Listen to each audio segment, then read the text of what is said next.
Seeing the worried look in Yishi's eyes, having been sisters for so long, she naturally knew what Yishi wanted to ask. So Yi Yao gestured for him not to worry and told Yishi that she trusted Yi Feng and that she could leave the matter to him to handle, and that she was at ease. At this moment, Yi Yao looked carefully behind Yishi and found that she did not see Yi Gu's figure, so she said, "Third sister, Royan, we've been here for so long, where is Xiao Gu? Why haven't I seen Xiao Gu? Could it be that he had something to do and didn't come?" Upon hearing Yi Yao's words, Yishi felt as if something was blocking her chest, and then she said, "Big sister, don't mention him. I don't know what's wrong with him today. Everything was fine at first, but after we finished our business and were about to leave Fishwell Media, he said he had some personal matters to attend to, so he wanted them to come back first." After Yishi finished speaking, fearing that he hadn't covered everything, he gave Lu Ruyan, who was standing silently beside him, a look. Lu Ruyan understood and then said, "Really? Big sister, little Gu was really acting very strangely today. I feel like it's been like this for the past 2 days, not just today. Do you think we should observe him more closely? Lately, he seems to feel wronged all the time, as if the Yi family has mistreated him." After Yishi finished speaking, Lu Ruyan agreed with Yishi's statement and then said, "Indeed, I might have been influenced by Yi Feng's established image, or perhaps by Yi Gu's instigation. Whatever the reason, think about it, in the past few days, Yi Gu personally handled every single thing that happened. Wasn't it Yi Feng who helped us resolve them?" After Lu Ruyan finished speaking, Yi Yao and Yishi recalled what had happened and felt that it seemed to make sense. So the three of them immediately decided to investigate what had happened together. After the three of them made their decision, Yi Yao said to the other two, "Alright, let's not talk about this anymore. Let's wait for Xiaofeng to come back before we discuss this further." Yi Shi and Lu Ruyan nodded in unison after listening, and then said, "I'll do whatever you say, eldest sister." Alright, let's not go into too much detail about Yi Yao's side, let's talk about old Wu's situation instead. On the other side, as Sister Zhang and the others left one after another, they gathered in a corner of the conference room. The first to speak was a middle-aged man in a dark blue shirt. His face was full of anxiety, and he hurriedly said to old Wu, "Mr. Wu, what's going on here? Doesn't the third young lady of the Yi family usually not interfere in the Yi group's business? Why is she here today?"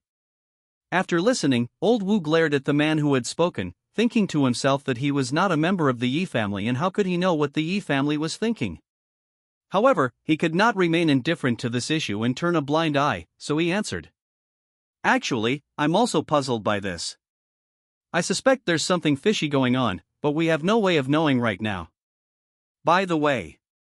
At this moment, old Wu seemed to have thought of something, glanced at the people in front of him, and said, "Where are Fong Song and the others? Didn't we send them yesterday to monitor the Yi family's every move? Why hasn't it arrived yet? Damn it! I got a little carried away when I came in, and now I realize those two aren't here yet. I'll make a call from the corner, you guys keep an eye on things." After saying that, old Wu made a phone call in a corner. After searching through his contacts for a while, he finally found Fong Song's number in the most inconspicuous corner of his phone. He then clicked to call, having already prepared his words. However, after a while, there was no sound from the other end of the line, until a very harmonious sound came through. "Hello? The number you dialed is busy. Please try again later. Hello? The number you dialed is busy. Please try again later. Hello? The number you dialed is busy. Please try again later." After making several phone calls, Mr. Wu finally believed that he had been blocked by Fong Song. Thinking of this, he felt an urge to tear Fong Song into 18 pieces to vent his anger. Seeing old Wu approaching dejectedly, they quickly went to his side and whispered, "Old Wu, how are things going with Fong Song and the others? When are they coming back?" Seeing the eager looks in their eyes, old Wu whispered, "Don't even mention it. I called Fong Song but he didn't answer. I guess he blocked my number." After hearing what old Wu said, the crowd below panicked, and someone mustered up their courage and said to old Wu, Old Wu, didn't we agree yesterday that Fong Song and the others would monitor the Yi family's every move in the next 2 days? What exactly is going on? Could something have gone wrong? After he finished speaking, many people echoed his sentiments in front of Old Wu. Yes. Old Wu, what exactly happened? Old Wu, we've all followed you, can you give us an explanation now? Mr. Wu, do you have any other solutions? Hearing the dense sounds around him, Old Wu finally couldn't hold back and cursed. Are you ever going to stop? Is this the kind of mess I wanted to see? After listening to what Old Wu said, the middle-aged man spoke to Old Wu again. Mr. Wu, what should we do now? After listening, Old Wu simply scolded the middle-aged man in an annoyed tone. Stop arguing, let me think about it, otherwise I don't know what to do either. Old Wu is now the pillar of support for these people. Hearing Old Wu say this, everyone lowered their heads and remained silent. Seeing these people like this, Old Wu sighed, closed his eyes, and seemed to be pondering something. Chapter 86. A strip as fine as jade. To be honest, Mr. Wu now regrets being the one to stick his neck out. Although they seem to be following his lead now, that's only because their interests haven't been affected. Once they are, the consequences are unimaginable. Old Wu felt a deep sadness. Looking at these people, he thought, damn it, I was the first among them to jump out and oppose Yi Yao. As the saying goes, the first bird to stick its head out gets shot, and Old Wu knew without a doubt that Yi Yao would target him first. Just as Old Wu was anxiously racking his brains for a solution, his phone suddenly vibrated.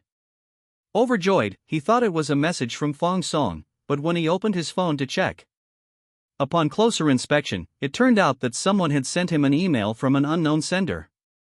He opened his inbox. The email was signed like jade, and the note read, I know what you're facing right now. As long as you open this email, I believe the contents will not disappoint you. Mr. Wu stared blankly at the emails on his phone for a moment, then randomly opened one and found it contained a series of videos. He scrolled down the page.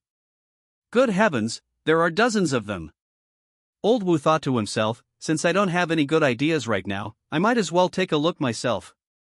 After clicking on one of the videos, the video was absolutely terrifying. Mr. Wu saw that in a large living room, a young man who looked very similar to them was kneeling in the center of the room. In front of him was another young man who was crying. This made Mr. Wu feel very uncomfortable. However, he noticed that everyone was centered around the crying young man, with others surrounding him. After comforting him for a while, they started pointing and gesturing at the young man again. It seemed like they were all targeting him, cursing and pointing at him as if he had committed some serious crime. Seeing this, Mr. Wu watched a few more. Perhaps due to the image quality, he was unsure who the main character in the videos was. Sudden. Old Wu seemed to have sensed something.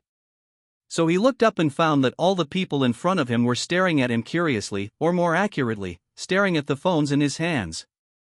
They were all curious about what Old Wu had been looking at so intently. Seeing this, Yu Dang no longer concealed anything, but he did raise his own doubts. Meeting their curious gazes, Old Wu truthfully replied. Oh. I'm sorry, someone just emailed me, signed Ichiao Ruyu, and sent me a lot of videos. However, I think I'm getting old, and my eyesight is a bit blurry, so I can't see the contents clearly. Luckily, some of you can see them clearly. If any of you can remove the pixelation from this video, you'll be able to see the content clearly. After saying that, Mr. Wu handed over his phone. They were all very curious when they heard this, so they took Mr. Wu's phone and found that they couldn't see the contents clearly either. The people in the video looked blurry, and they couldn't tell who the people in the video were at all. However, as the saying goes, many hands make light work, and there are quite a few video editing experts in Mr. Wu's team. Among them, a woman stepped forward, picked up her phone, and said to Mr. Wu, Mr. Wu, let me do this. I've learned how to restore the mosaic to its original state before. Upon hearing this, Mr. Wu, though unsure of what the woman meant by mosaic, readily agreed, knowing she could restore the video to its original state. However, he was embarrassed to admit he didn't know the woman's name. But hearing of her ability to restore the video, he addressed the person still holding the phone. What time is it? Stop watching. Give him the phone. He knows how to do this. Let him fix it. Upon hearing what Mr. Wu said, everyone handed him their phones and, without further ado, began operating them. Seeing the woman take the phone, Mr. Wu felt very gratified. He then glanced at the others and noticed they were all looking at him strangely. Mr. Wu sighed inwardly. By this point, old Wu was perfectly aware that they weren't incapable of making the video, but rather afraid of the responsibility that would follow, which was why they didn't want to do it properly. However, when he looked at the woman before him, he felt a deep sense of relief, though he didn't want to know her name. About 5 minutes later, the woman excitedly said to old Wu, "Mr. Wu, these videos have all been repaired. Would you like to take a look?" Old Wu took the phone and glanced at its contents. He gave Yi Yao a rather strange look, then stopped thinking about it and looked at a few more. He knew he couldn't possibly read them all at once. After looking at a few more, he handed the phone back to them. They took the phones, looked at a few, and their expressions were similar to old Wu's now. The thought involuntarily crossed my mind, is this young master of the Yi family a masochist? Even though the Yi family treats him like this, he still sides with them. Did he lack love too much growing up? After watching these videos, it's clear that this isn't just a targeted attack, it's an outright insult from the entire Yi family towards Yi Feng, in other words, domestic violence. At this moment, Su Xian, who had not shown his face for a long time, stepped forward and sighed to old Wu. "Old Wu, I really didn't expect that 3 years ago, Yi Feng was brought back by the Yi family and was showered with their affection. But it hasn't been that long since then. These members of the Yi family used to treat Yi Feng, the real young master, so badly at home, while they doted on the fake young master. It could be said that this fake young master was practically untouchable in the Yi family." After hearing Su Xian's lament, they all felt sorry for Yi Feng in the past, but what puzzled them even more was, the Yi family has treated him this way. Even if they don't hate each other, they shouldn't be helping them like this. Is Yi Feng really a masochist? It's fortunate that Yi Feng wasn't here. If he were, he would have said a few words to them, no matter what. You are the masochists, your whole family are masochists. Don't talk nonsense if you don't know the situation. Besides, it's still uncertain who was abusing whom recently. Of course, Yi Feng wouldn't know the answers to these questions for the time being. After a brief moment of reflection, old Wu began to ponder the usefulness of the materials he had in hand. The information they possess is a double-edged sword.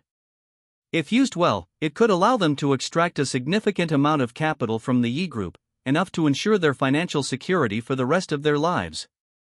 However, if used improperly, while it could severely damage the Yi group, it would also mean that they had reached a point of no return with the Yi group. This was what old Wu was worried about. Furthermore, although they used their authority yesterday to replace the unfavorable documents with blank paper, it was ultimately just blank paper. It was just paper, and judging from Yi Yao's reaction, he didn't know where the documents were, which reassured old Wu quite a bit. In truth, this was also a blind spot in Wu Lao's knowledge. He could tell from Yi Yao's reaction that she didn't have those documents, but he didn't realize that just because Yi Yao didn't have them didn't mean that Yi Wei, the highest-ranking person in the Yi group, didn't possess them. Mr. Wu subconsciously believed that Chairman Yi Wei was unaware of the situation, which led to Mr. Wu making one mistake after another. Considering Yi Feng's previous performance, it's like comparing heaven and earth. Chapter 87 Yi She was kidnapped. Seeing that old Wu was hesitant to make a decision, they instantly became anxious and kept urging him on. "Mr. Wu, please make a decision quickly. We're still waiting here. Old Wu, we're still waiting here. Why don't you take a look? Mr. Wu, stop dawdling like that." Hearing the dense cacophony of sounds around him, old Wu felt overwhelmed and, unusually, his face contorted with extreme anger. He said, "All right, since you've all put it that way, I can't spoil the mood. Come on, everyone, what are your thoughts? Let's discuss them together." Upon hearing old Wu's words, the chattering around him ceased. He chuckled twice, then lowered his head and remained silent. Seeing this, old Wu was on the verge of exasperation, so he simply laid it all out on the table, saying, "Do you think I don't know what you're thinking? Do you really think I'm too old and blind to understand what you're plotting? Seeing that their little scheme was about to be exposed, Su Xin and the others chuckled awkwardly and said with forced smiles. Old Wu, how could that be? What kind of people do you take us for? How could we possibly have such rebellious thoughts? They deliberately emphasized the words outrageous in order to elevate Old Wu's status to a very high level. But Old Wu wasn't buying it at all. He said to Su Xin and the others. Speak. Don't I know you all? All you're thinking is that I'll be at the forefront while you sit back and reap the benefits, isn't that right? Old Wu revealed a smile that seemed to have seen through everything, which made the hairs on their heads stand on end. In fact, what Old Wu said basically coincided with their thoughts. Their thinking was actually quite simple. Old Wu was the highest-ranking person among them and wielded considerable influence within the Yi family. Moreover, they had heard that Old Wu harbored great ambitions. So, without prior consultation, after a brief exchange, driven by the prospect of huge profits, Old Wu agreed to their request. At the same moment, their thoughts were aligned, simple, and pure. Their idea was: Old Wu is the leader of this matter. If they win, they can have a bowl of soup next to Old Wu and share the fruits of victory together. However, if they lose, although they are also senior executives of the Yi Group and participated in this matter, they will not be the main ones to bear the responsibility. At most, they will only bear additional responsibility. Having spent so much time with them, how could Mr. Wu not understand what they were thinking? At this point, it all boils down to two things: profit and profit. Ultimately, money can sway people's hearts. Old Wu understood this, and so did they. But what can they say? When Mr. Wu chose to step forward, those behind him were all in the same boat as him. We all prosper together, and we all suffer together. After Old Wu finished speaking, seeing that they still didn't reply, he angrily said, You're still hiding things now. Do you really want to regret it only after you fail in the end? What's the point of all that? After saying that, we waited quietly for them to continue. They understood that Old Wu's words were clearly meant to tell them not to try anything funny with him, and that it was best to say what they had to say. As soon as Old Wu finished speaking, they still didn't say anything, their faces growing even angrier, so they said, If you don't tell me, I'm not going to care about you anymore. I'm already mentally prepared. I've already considered the worst-case scenario. Whether you tell me or not is up to you. When they heard that Old Wu had already considered the worst possible outcome, many of them looked at him with resentment. However, they hid that look in their eyes very well. Old Wu was unaware that his words had incurred the resentment of many among them. He was currently racking his brains for a solution, and seeing them still staring at him as before, one can imagine his inner turmoil. So he said, Do you really want to do this? I don't believe that none of you out of so many people can't come up with a good solution. Don't take me for a fool. What do you think we should do now? Seeing that they still didn't speak, he continued. In the end, you're all still scared. After all, you've all seen those who dared to openly offend President Yi before. In his heart, President Yi probably wants nothing more than to get rid of us. Is there anything you can't say now? As Mr. Wu spoke, many in the audience felt that what he said made sense. The others were also moved by Old Wu's words, and they all understood the same principle. They were all tied to Old Wu. If something happened to Old Wu, they would be better off. After thinking it through, they changed their minds and stopped hiding anything, mainly because there was no benefit in hiding anything now. Many of them spoke up and told Old Wu everything they knew. After listening, Old Wu nodded in satisfaction. Although the information they provided might not be of much use to him, at least their attitude was good. So, after listening to the information, he nodded with satisfaction and said, Based on the information you provided, I didn't expect that this fake young master of the Yi family would be so cunning. Framing others, smearing others, and feigning weakness, isn't this the epitome of a hypocrite? I really don't know what's going on in the minds of the Yi family. After listening to these people's stories, Old Wu felt his worldview completely collapse. He thought the information he had just seen was all there was, but he never expected there to be more. In his heart, he couldn't help but give Yi Feng a Teenage Mutant Ninja Turtle award. If you ask Mr. Wu how he feels right now, do you know what Chinese people love to eat the most? Are you just watching the drama unfold? There's a saying that goes something like that, isn't there? Eating melons is an instinct ingrained in everyone's genes. A heart that enjoys gossip, the gossip will live on forever. However, even the best melons can become tiresome if eaten too often, and at this point, old Wu no longer wanted to eat them. However, when he saw the woman who helped restore the video to its original state looking conflicted, as if she wanted to say something but dared not, he thought something had happened to him. So, old Wu said to the woman, "Judging from your current appearance, has something happened to you recently? If so, you can go and take care of things first." This shows that old Wu still has a very good image in their hearts. Hearing this, the woman's expression became even more conflicted. Seeing the woman's condition, old Wu's expression became even more troubled.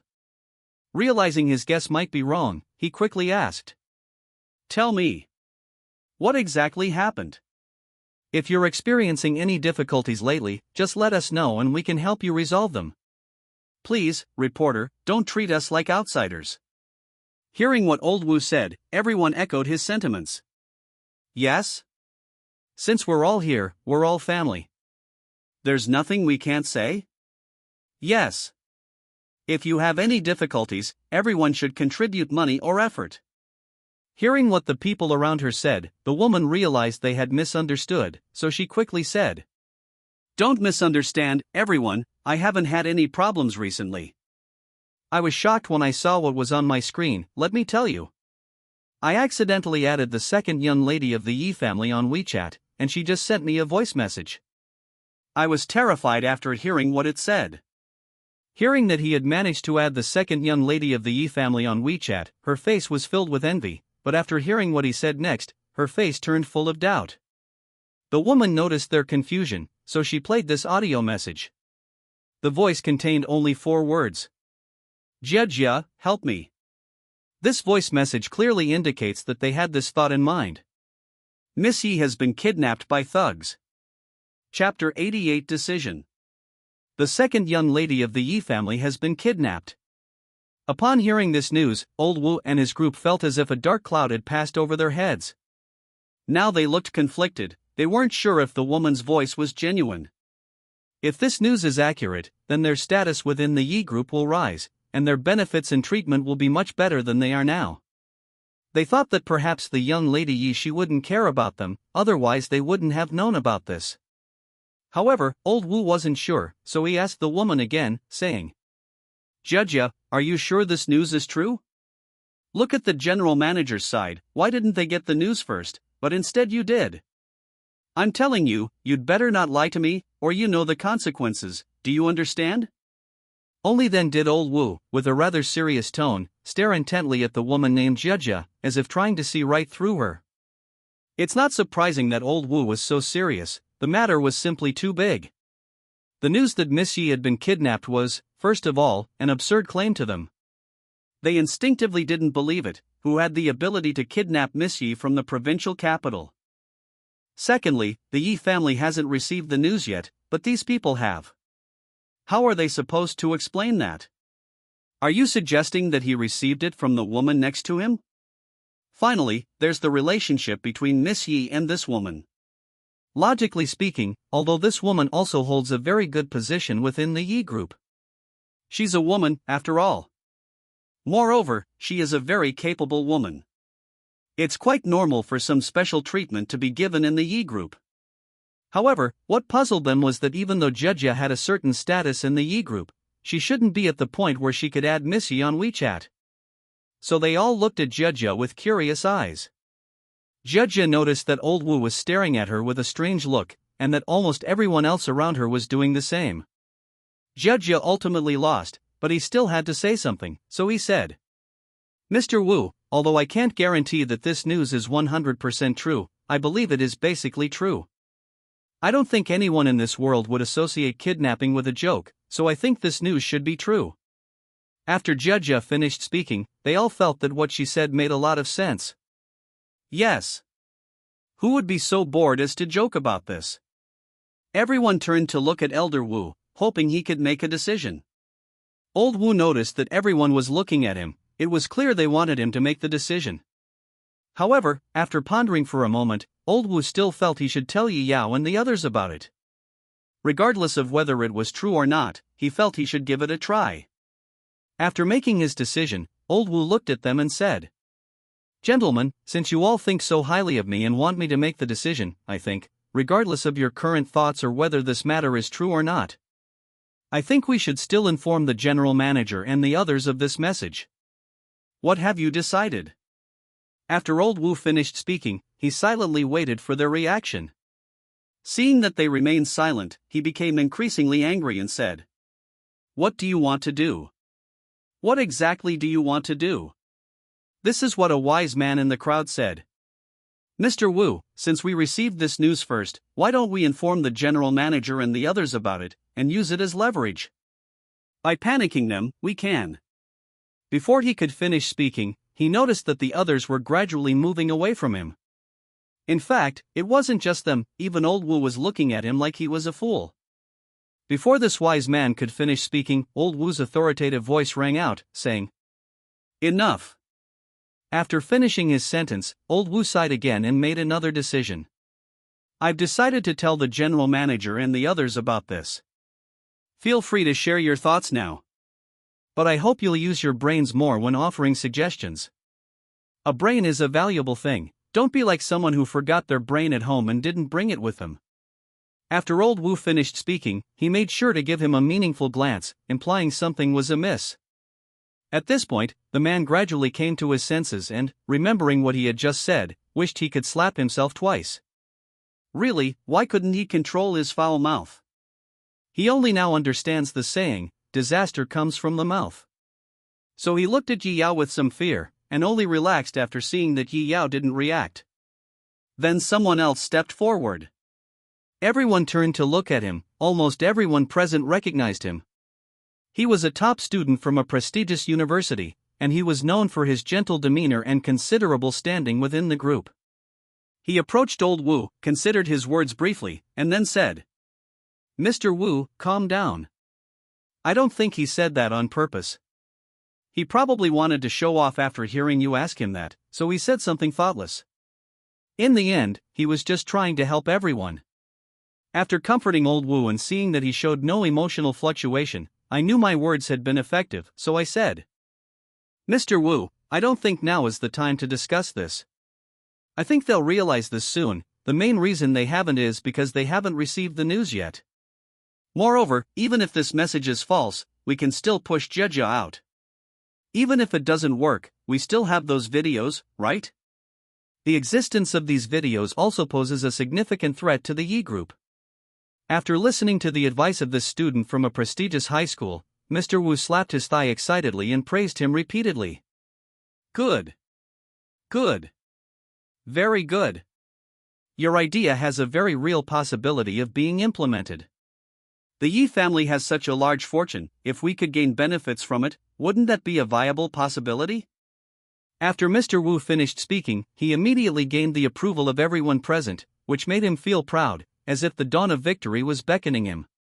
Without thinking further, he told the others to stay there, and then they walked towards Yi Yao. "Okay, let's get back to the main topic. Now let's talk about Yi Feng." After Yi Feng left the conference room, Li Qi silently followed him. Yi Feng looked at Li Qi, curiously observing him. Li Qi noticed that Yi Feng's gaze was fixed on him, so he pretended to be very timid and said, "What do you want? Let me tell you, I'm Old Wu's man. If you try to do anything to me, Old Wu will definitely not let you off the hook, and let me tell you. If you are truly going to do something unforgivable to me, although I cannot resist, even if you possess my body, you will not possess my soul." After Li Qi finished speaking, Yi Feng could only say, "Holy crap! Holy crap! Whose subordinate is this?" His words are so refreshing and unconventional. No wonder he's from Old Wu's side, his taste is so unique. However, Yi Feng felt he needed to explain himself, otherwise, if he were misunderstood, things would get really messy. He doesn't want people to misunderstand him as key. So all he could do was sigh and say, "First of all, don't worry, I'm not the kind of person you think I am. I'm not interested in men. And don't you think your acting is terrible? There's hardly anyone here. If I were to do something to you, could you, with your skinny arms and legs, possibly resist? Seeing that his plan had been exposed, Li Qi wasn't angry. He smiled awkwardly and said, "Wasn't I just trying to create atmosphere?" Chapter 89 Understanding. But just in case, I'm sure you're not interested in me. Besides, even if you're trying to create atmosphere, this isn't how you do it. As soon as Yifeng stepped outside, he began to curiously observe him.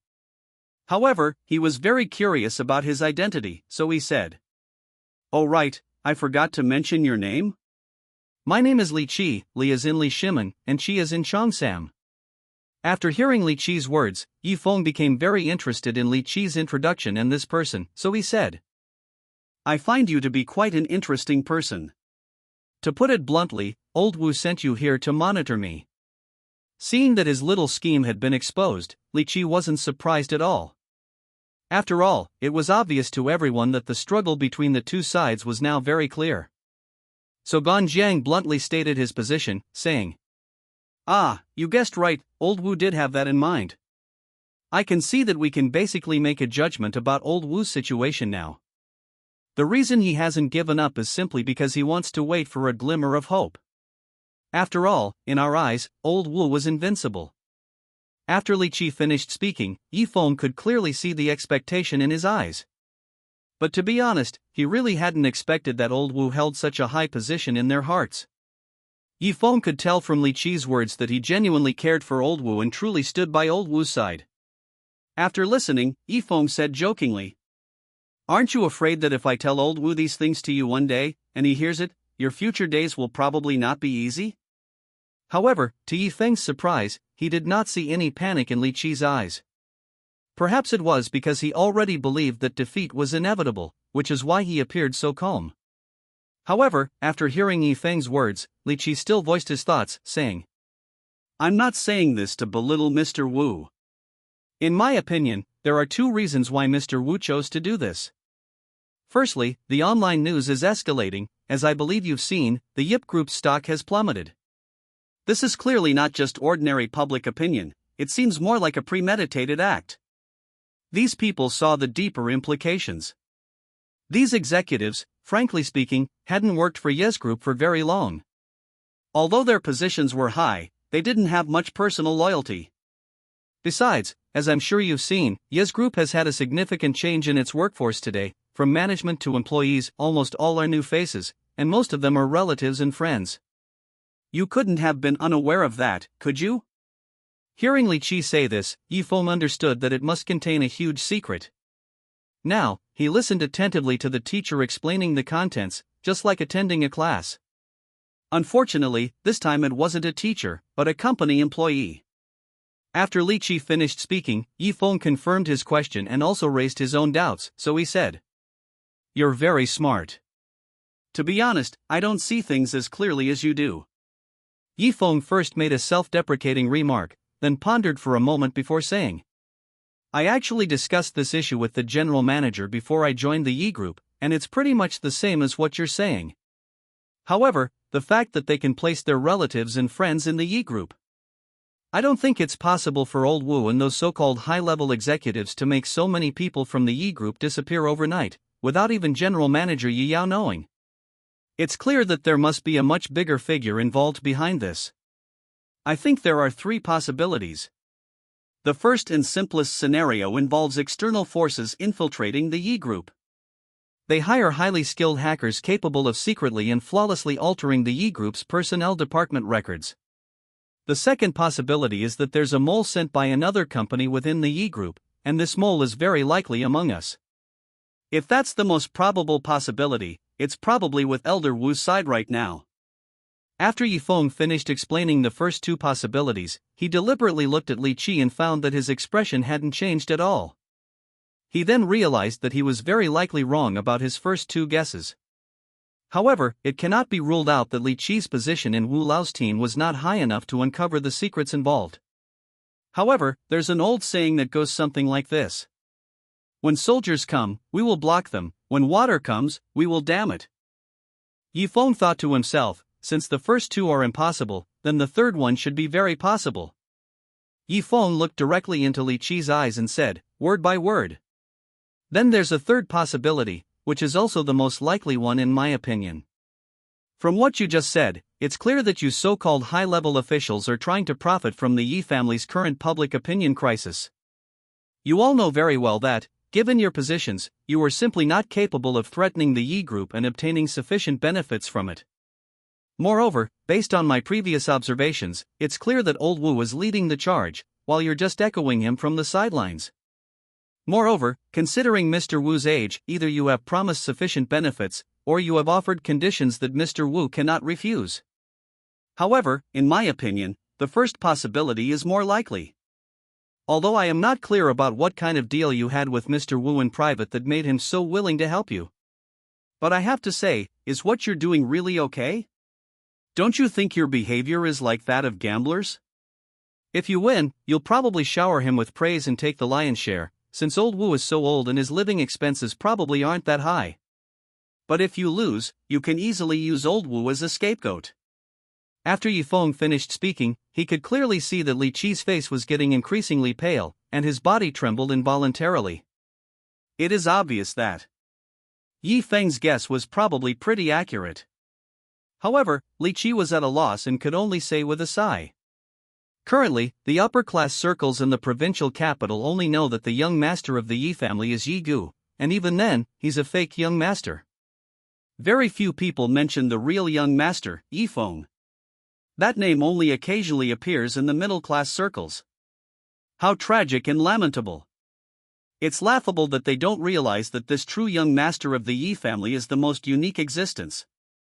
Yi Feng, are you really willing to let these people misunderstand you so much?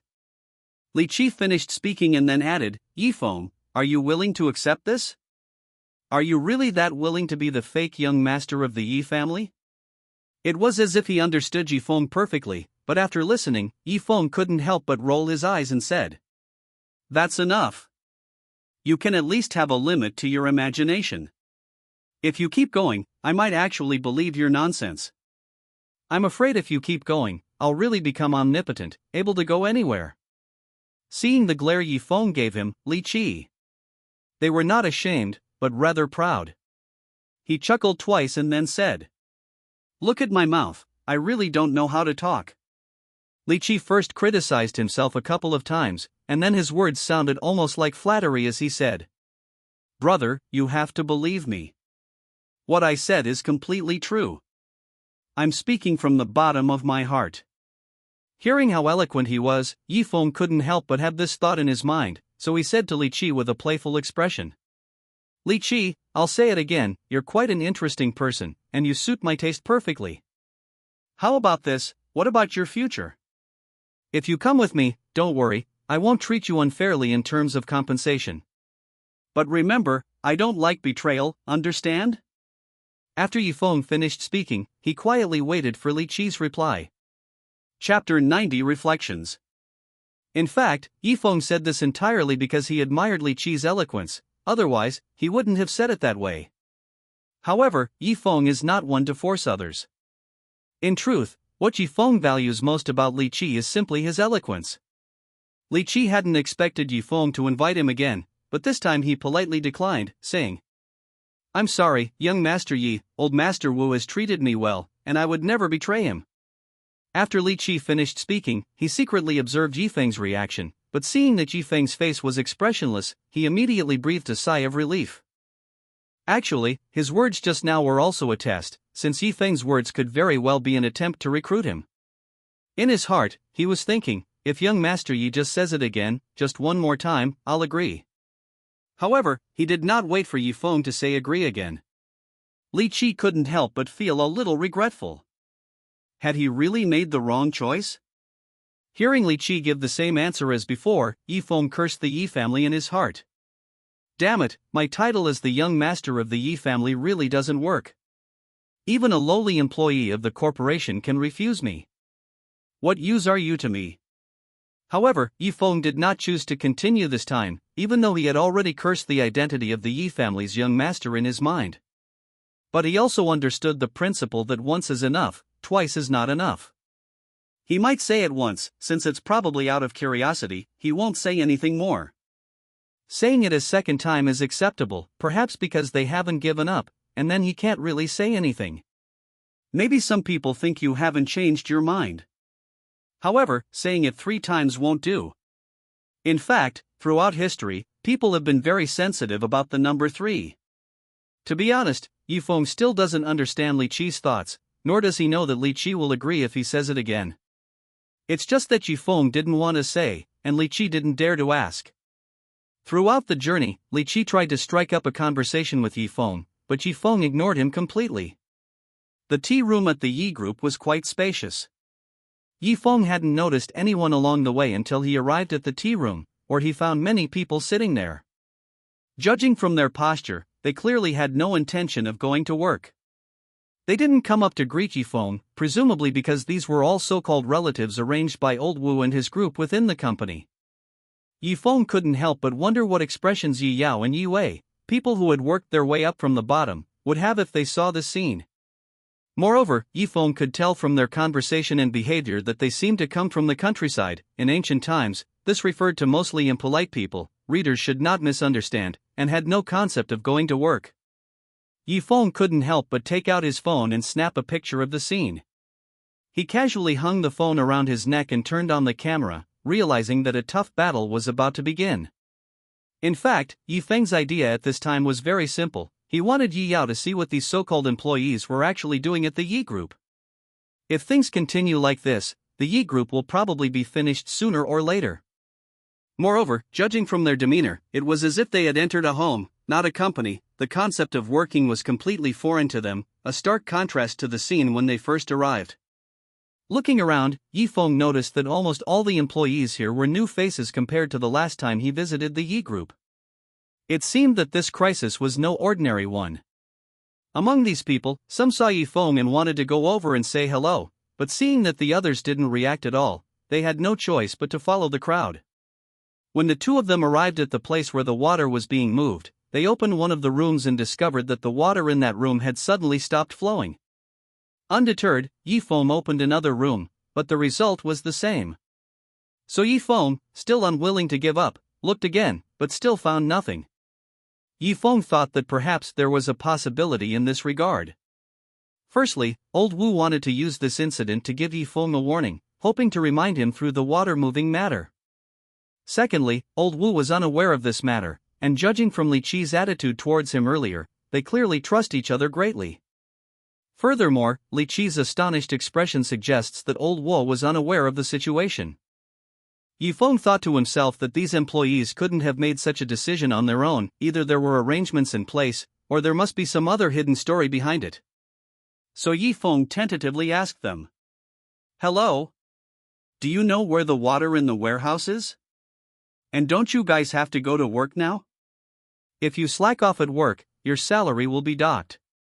Yifeng originally thought that by saying this, they could at least give him an answer and things wouldn't escalate as badly as they appeared. However, Yifeng also noticed that someone was trying to signal to him to stop talking. At first, Yifeng didn't pay attention, until someone stepped forward. Yifeng looked over and saw a middle-aged woman. She came to Yifeng's side and shouted at him, saying, "Where are you from, kid? What we do is none of your business. Your family runs a road construction business. Why are you meddling in our affairs?" After the middle-aged woman finished speaking, the others chimed in, and various murmurs filled the tea room. "Young man, he's right. We didn't do anything. Why are you taking it so seriously? What's the matter? Judging from your appearance, you're obviously someone in charge, with a lot of power, but you don't need to interfere with us. Besides, what business is it of ours if you go to work? My fellow villager asked me to come work here, and here I am, aren't I? Hey, didn't you see Lao Wang and I exchanging ideas? Isn't this work? Really? Young man, you said you were going to work, but going to work doesn't necessarily mean doing anything, right? Look at us, as long as we hold on to this company and the roof of the company building hasn't collapsed, isn't that the same as going to work? Besides, isn't there a saying that goes, suffering a loss is a blessing? If we're just chatting here, and the company suffers a little loss, won't that accumulate more blessings in the future? Hearing the whispers and comments around him, Yifeng felt his worldview crumbling. How could he believe he could hear those words? But for a fleeting moment, he had a feeling they might be right. No, Yifeng, what are you thinking? However, Yifeng didn't say anything more. After all, Yifeng only had one mouth. After saving all the videos, he was about to go back and tell Yi Yao about the situation here, but he found that Li Qi was still standing there, not having left yet. So Yifeng reminded him. Li Qi, alright, we finished dealing with things here, we can leave now. After Yifeng finished speaking, he noticed that Li Qi was still standing there in a daze, so he patted Li Qi on the back and then said again. Alright, Li Qi, things are all settled here. We can leave now. As if he had heard this, Li Qi followed Yifeng back to the conference room. On the way back to the conference room, Li Qi ran up to Yifeng and asked him in a questioning tone. Young Master Yi, what do you think those board members are trying to do? What benefits do they get from bringing them into the company? Yifeng hadn't expected Li Qi to ask that. On his way back, he'd noticed Li Qi's unusual demeanor and assumed he was still shaken by what those people had said. He was genuinely surprised by the question. After a moment's thought, he replied. This is actually easy to understand. They brought these people to the company, so it certainly wasn't for the company's development. Ultimately, it all comes down to self-interest. After listening, Li Qi suddenly understood. Chapter 91 Touching. So that's how it is. Self-interest drives people, and perhaps it has always been this way. Therefore, it has always been that saying. The world is bustling with activity, all for the sake of profit. The world is bustling with activity, all for the sake of profit. The two chatted like this the whole way until they reached the door, where Yifeng knocked. After receiving a response from Yi Yao, Yifeng opened the door and went inside. Yi Yao looked at Yifeng and Li Qi's figures, one in front of the other, which was completely different from when Yifeng went out earlier. Yi Yao was obviously stunned for a moment, but when she saw the buckets in Yifeng and Li Qi's hands, she gestured for them to put the buckets down. As soon as Yifeng entered, he noticed Yi Shi standing next to Yi Yao and realized they must have been talking about something. However, he wisely refrained from asking. However, when he saw Old Wu standing in front of Yi Yao, a hint of doubt unconsciously appeared in his eyes.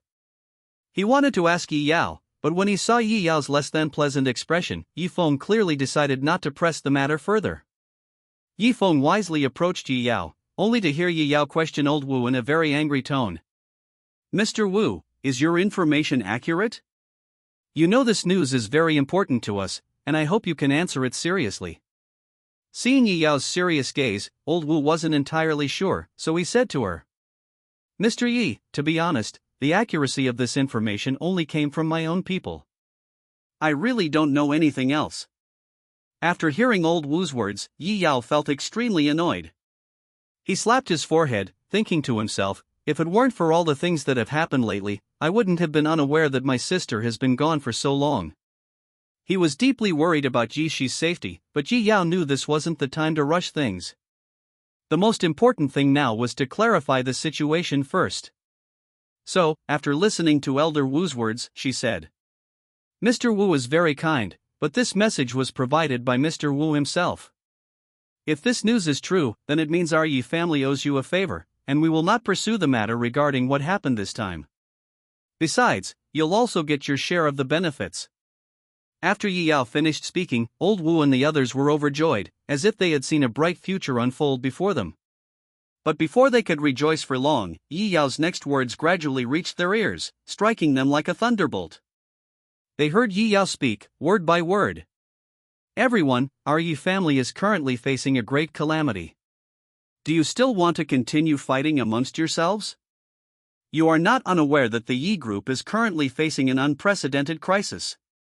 Our Yi group is surrounded by various powerful enemies, such as our old rivals and various online criticisms. As members of the Yi group, are you going to become the kind of people who start something and then abandon it, betraying their promises and obligations? After Yi Yao finished speaking, she carefully observed the reactions of the people in front of her. Finding that they were somewhat moved by her words, she was secretly pleased and continued. Furthermore, imagine this: even if you succeed and the Yi group falls into your hands, although you are highly educated and may have profound expertise in a certain field. But ask yourselves honestly, with your abilities, are you capable of managing the Yi group? Have you really understood the Yip group? As Yi Yao finished speaking, she continued to observe them out of the corner of her eye. However, the moment their eyes met Yi Yao's, perhaps out of guilt, they all lowered their proud heads. Seeing that they had arrived and no one had yet spoken, Yi Yao felt a growing sense of unease. Surely they weren't persuaded. Yi Yao was still not giving up, thinking to herself, it seems I need to give them a strong dose of medicine. So he continued. Furthermore, even if you have never seriously researched the Yi group before, you should understand one principle: a tall building rises from the ground. Oh. To put it simply, you probably never imagined that the Yi group's current success wouldn't be as simple as it seems on the surface. Yi Yao had finished speaking, and now they awaited their decision. Actually, while she was speaking, Yi Yao had noticed that several people around Old Wu were glancing at her intentionally or unintentionally, though Old Wu hadn't noticed. Old Wu was starting to waver after hearing Yi Yao's words. He felt that what Yi Yao had said made a lot of sense, and he wondered if his previous ideas had been too naive. As for what I said before, I'm sorry, just pretend I didn't say it. Yi Feng searched for Li Qi in the crowd, and after scanning the area with his eyes, he finally spotted Li Qi. He then gave Li Qi a look, signaling him to look around. Li Qi was positioned in the middle of Elder Wu, arguably the closest to the core. After noticing Yi Feng's signal, he instantly understood Yi Feng's meaning and spoke to the person closest to him. What are you still hesitating about? Chapter 92 Conversation. Now such a great opportunity is right in front of you. If you miss it, you'll regret it in the future. What are you still hesitating for? Hesitation means defeat, you know that? By the way, isn't your family facing some difficulties? Perhaps this opportunity could help ease your family's burden? After Li Qi's repeated persuasion, their hesitant hearts gradually calmed down. Yes. What's the use of hesitating now? However, this matter still needs to be decided by Old Wu, so they all turned their gazes to him as before. Li Qi knew that he had said so much, and Old Wu hadn't stopped him, perhaps because Old Wu had already approved of his ideas. In fact, Li Qi's guess was correct. After hearing so much from Li Qi, Old Wu gradually accepted his idea. However, Old Wu hadn't spoken yet, and Li Qi couldn't help but feel anxious. So he looked at Yi Feng. Yi Feng noticed Li Qi's expression, gave him a reassuring look, then turned to look at Old Wu, deciding to give him a strong dose of medicine, and said, Mr. Wu, I know you are a traditional person, and also someone who truly cares about the company. Now I want to ask you a question: if an employee in the company is constantly swearing and acting like it's their own home, saying and doing things that are completely unbecoming of an employee, what would you do in that situation? Old Wu didn't understand why Yi Feng would ask this question, but he answered without hesitation. In such cases, the employee must be dismissed and never hired again. No matter how capable he is, keeping such an employee in any company is a disaster. After Yi Feng finished speaking, he looked at the others and, seeing that they hadn't reacted yet, continued. Mr. Wu, you're wrong. The employees don't actually possess the necessary skills, in fact, they lack even basic education, let alone skills. Do you think there's any need for this kind of employee? Old Wu has lived this long, if he still hasn't grasped the implications of Yi Feng saying these things in this situation, he might as well just find a block of tofu and smash his head against it and die. Perhaps my lack of immediate reaction was due to my oversight, but now that Yi Feng has made it so clear, if I still can't understand his purpose, I might as well be dead. Old Wu had a guess in his mind, but he wasn't entirely sure, so he said, You're not talking about people from our company, are you? Seeing that Elder Wu understood his meaning, Yi Feng couldn't help but wave his hand and then said, As expected of Mr. Wu, he's really smart. You're right, he is an employee of our group. Hearing Yi Feng's affirmative reply, it meant the matter was almost certain. Old Wu turned to look at the others behind him, and seeing that they dared not meet his gaze, he looked at Yi Feng again and said, Young Master Yi is right. There is absolutely no need for such a malignant tumor to exist. If such a thing really happens, rest assured, I will definitely not hesitate to help. Upon hearing Wu Lao's words, Yi Feng cursed him as an old fox. Yi Feng had clearly seen through Wu Lao's initial statement about why he had come.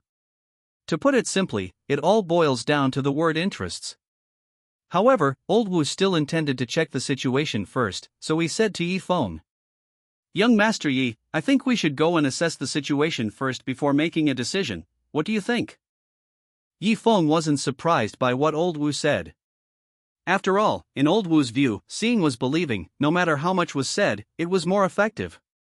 So Yi Feng replied, "Since Mr. Wu is so interested, I can only accept his invitation." In fact, Yi Feng wasn't even sure if they were still there. Afterwards, Yi Feng and his group headed towards the tea room in a large group. On their way to the tea room, Yi Yao and Yi Shi came to Yi Feng's side, took his hand, and whispered, "Yi Feng, are the things you just said true?" Yi Feng gave Yi Yao an affirmative look. Seeing this, both Yi Yao and Yi Yao felt extremely angry. Yi Yao really hadn't expected what the Yi group would have faced if Yi Feng hadn't found an excuse to leave. Then Yi Feng saw Yi Yao and Yi Yao give him a grateful look. Yi Yao didn't say anything more, he also wanted to see just how serious it was. Old Wu was unaware of the conversation between Yi Yao and the others. Back to old Wu's side, they were quite alarmed when they heard that they were going to the tea room. Don't they know what kind of people the people they invited are? So if it were old Wu who saw that scene, they would feel terrified and uneasy. Therefore, they went to old Wu's side, trying to persuade him not to go any further. However, seeing the look on old Wu's face and in his eyes, none of them wanted to go. So they looked at each other, neither wanting to bring it up at this moment. Old Wu had no more doubts. Seeing the exchange of glances between them, he understood that the matter was basically true. Old Wu thought to himself, perhaps it was a transaction between them, but shouldn't the two parties in a transaction be honest with each other? Why are they still keeping secrets from each other? Seeing this scene before him, old Wu sighed and said, "Actually, I am very disappointed with your actions. I thought that as capable and competent people, the people you invited would at least be decent, if not as bad as you. But I never expected you to choose to do this?" As old Wu spoke these words, they all tensed up. Duo stood there, not daring to speak. Then old Wu looked at Li Qi and said, "Li Qi." When Li Qi heard old Wu calling his name, he had a bad feeling. However, Li Qi was feeling very guilty. He knew that old Wu must already know what he had just said, so he walked shakily to old Wu's side and said, "Mr. Wu, is there something you want me to do?" Seeing Li Qi's tense expression, old Wu couldn't help but chuckle twice, then smiled with satisfaction. "Ha ha ha. You're quite impressive. I never expected that you could get along so well with Yi Feng after just one trip. I never knew you had such abilities." Li Qi never expected that old Wu would know about his relationship with Yi Feng. He thought he had been discreet enough, but he was still discovered. Li Qi didn't know why old Wu was saying this in front of so many people, and his sense of foreboding grew stronger. As expected, old Wu continued speaking. "Li Qi, how do you think I usually treat you?" Hearing what Elder Wu said, Li Qi knew without asking what Elder Wu was going to ask next. However, Li Qi couldn't not answer, so he could only bite the bullet and say, "Mr. Wu has been incredibly kind to me. Without him, I wouldn't be where I am today." In fact, Li Qi was absolutely right. The reason he was able to work at the Yi Group and even rise to a senior management position was certainly due to his own hard work and abilities, but without old Wu's recommendation, it would have been difficult for him to work at the Yi Group. That's the truth. Chapter 93 Glad. When old Wu saw Li Qi's sensible reply, a smile appeared on his face. He was very satisfied with Li Qi's answer, so he continued. "Li Qi, you may not know this, but I have always thought highly of you. Among all of you, I chose you at first glance." Upon hearing Elder Wu's evaluation of him, Li Qi couldn't help but feel a bit bitter. He knew very well what Elder Wu's purpose was in saying these words, especially in this setting. Li Qi had no choice but to go along with Elder Wu's words and say, "All of this is thanks to Elder Wu's guidance." Hearing Li Qi say that, old Wu smiled at Li Qi. "Everything is understood without words. Actually, there's no need for them to be so explicit. They're both intelligent people, and if some things were said outright, there might truly be no room for reconciliation." Old Wu now wanted to make two preparations. He knew that Li Qi was very loyal to him, but just in case, he continued. "Li Qi. As the saying goes, a teacher for a day is a father for life. From the day you joined the Yi group, we've been one family. Everyone in the group is your family. If your family is in trouble, you..." Old Wu left it at that, observing Li Qi's reaction. He noticed that Li Qi was somewhat moved by his words, so he glanced at the others behind him. They understood, and he continued speaking to Li Qi. "Li Qi, we've known each other for so many years, I think you know the bond we share." "That's right. Li Qi, have you forgotten our friendship? Li Qi, don't just stand there without saying anything." Listening to the chatter around him, Li Qi inwardly sneered. Since things have already come to this point, how could he not understand what these people were thinking? However, he knew that turning against them now would bring no benefit, especially with old Wu. He took a deep breath and then said, "Mr. Wu, I'll say it again, I will do my best in this matter. And everyone else, don't you think about my status and Yi Xiao's status? Do you really think that just by saying a few words to him, Yi Xiao will help me?" After Li Qi finished speaking, they all fell silent. Now, thinking about it, that seems to make sense, doesn't it? Even though Yi Feng says that, he is still at least the young master of the Yi group. What is Li Qi?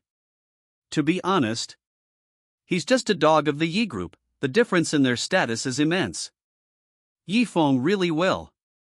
Actually, if the identities were switched, it seems I wouldn't help anyway. Once they understood these things, they realized that what they had just said was somewhat excessive. However, they will not admit it. In their view, they had already gone to such lengths. If Li Qi didn't help, then it meant Li Qi was being unreasonable and refusing to assist them. That's selfishness, it's not treating them like brothers. In their minds, if Li Qi succeeds, it will be our credit. If we hadn't come up with this solution, this matter wouldn't have been resolved so quickly. If it fails, it's Li Qi's fault. If Li Qi hadn't been so talkative, how could it have failed? If it really fails, they'll push Li Qi out. In their eyes, it's an honor for Li Qi to take the blame for them, and also an honor for the collective. However, they also wanted Li Qi to try again. After receiving a signal from them, old Wu continued. "Li Qi, we're begging you, even if it's just for the sake of this old man, please go and say a word, okay?" Seeing that old Wu had gone this far, Li Qi felt that if he didn't agree, he might think he was heartless. It's fortunate that Li Qi didn't understand their thoughts, otherwise, he would definitely have cursed them out. "Don't be shameless." So Li Qi said to old Wu, "Mr. Wu, as you know, I have always respected you. Basically, I will meet any needs you have, it's a way of showing you respect. I will have a serious talk with young Master Yi about this. If things don't work out, I hope you won't blame me, okay?" Li Qi agreed to this because he had no other choice. As someone from the same circle, he naturally understood what kind of people they were. He understood perfectly well that if he confidently assured them that the matter could be accomplished at this point, they would take credit for it themselves. If he fails to complete it, then it will be Li Qi's own fault, and one can imagine what his fate will be. After Li Qi finished speaking, he looked at old Wu, hoping that old Wu could understand his difficulties. He believed that by expressing his thoughts, old Wu would at least not pressure him. But Li Qi was wrong. In fact, old Wu never considered this question from the beginning. Old Wu didn't want him to go. As a member of the group, everything Mr. Wu did and said had to be for the benefit of the group. Even though he could understand Li Qi's current predicament, and even though old Wu didn't want Li Qi to go, he felt helpless as he watched the gazes coming from all directions.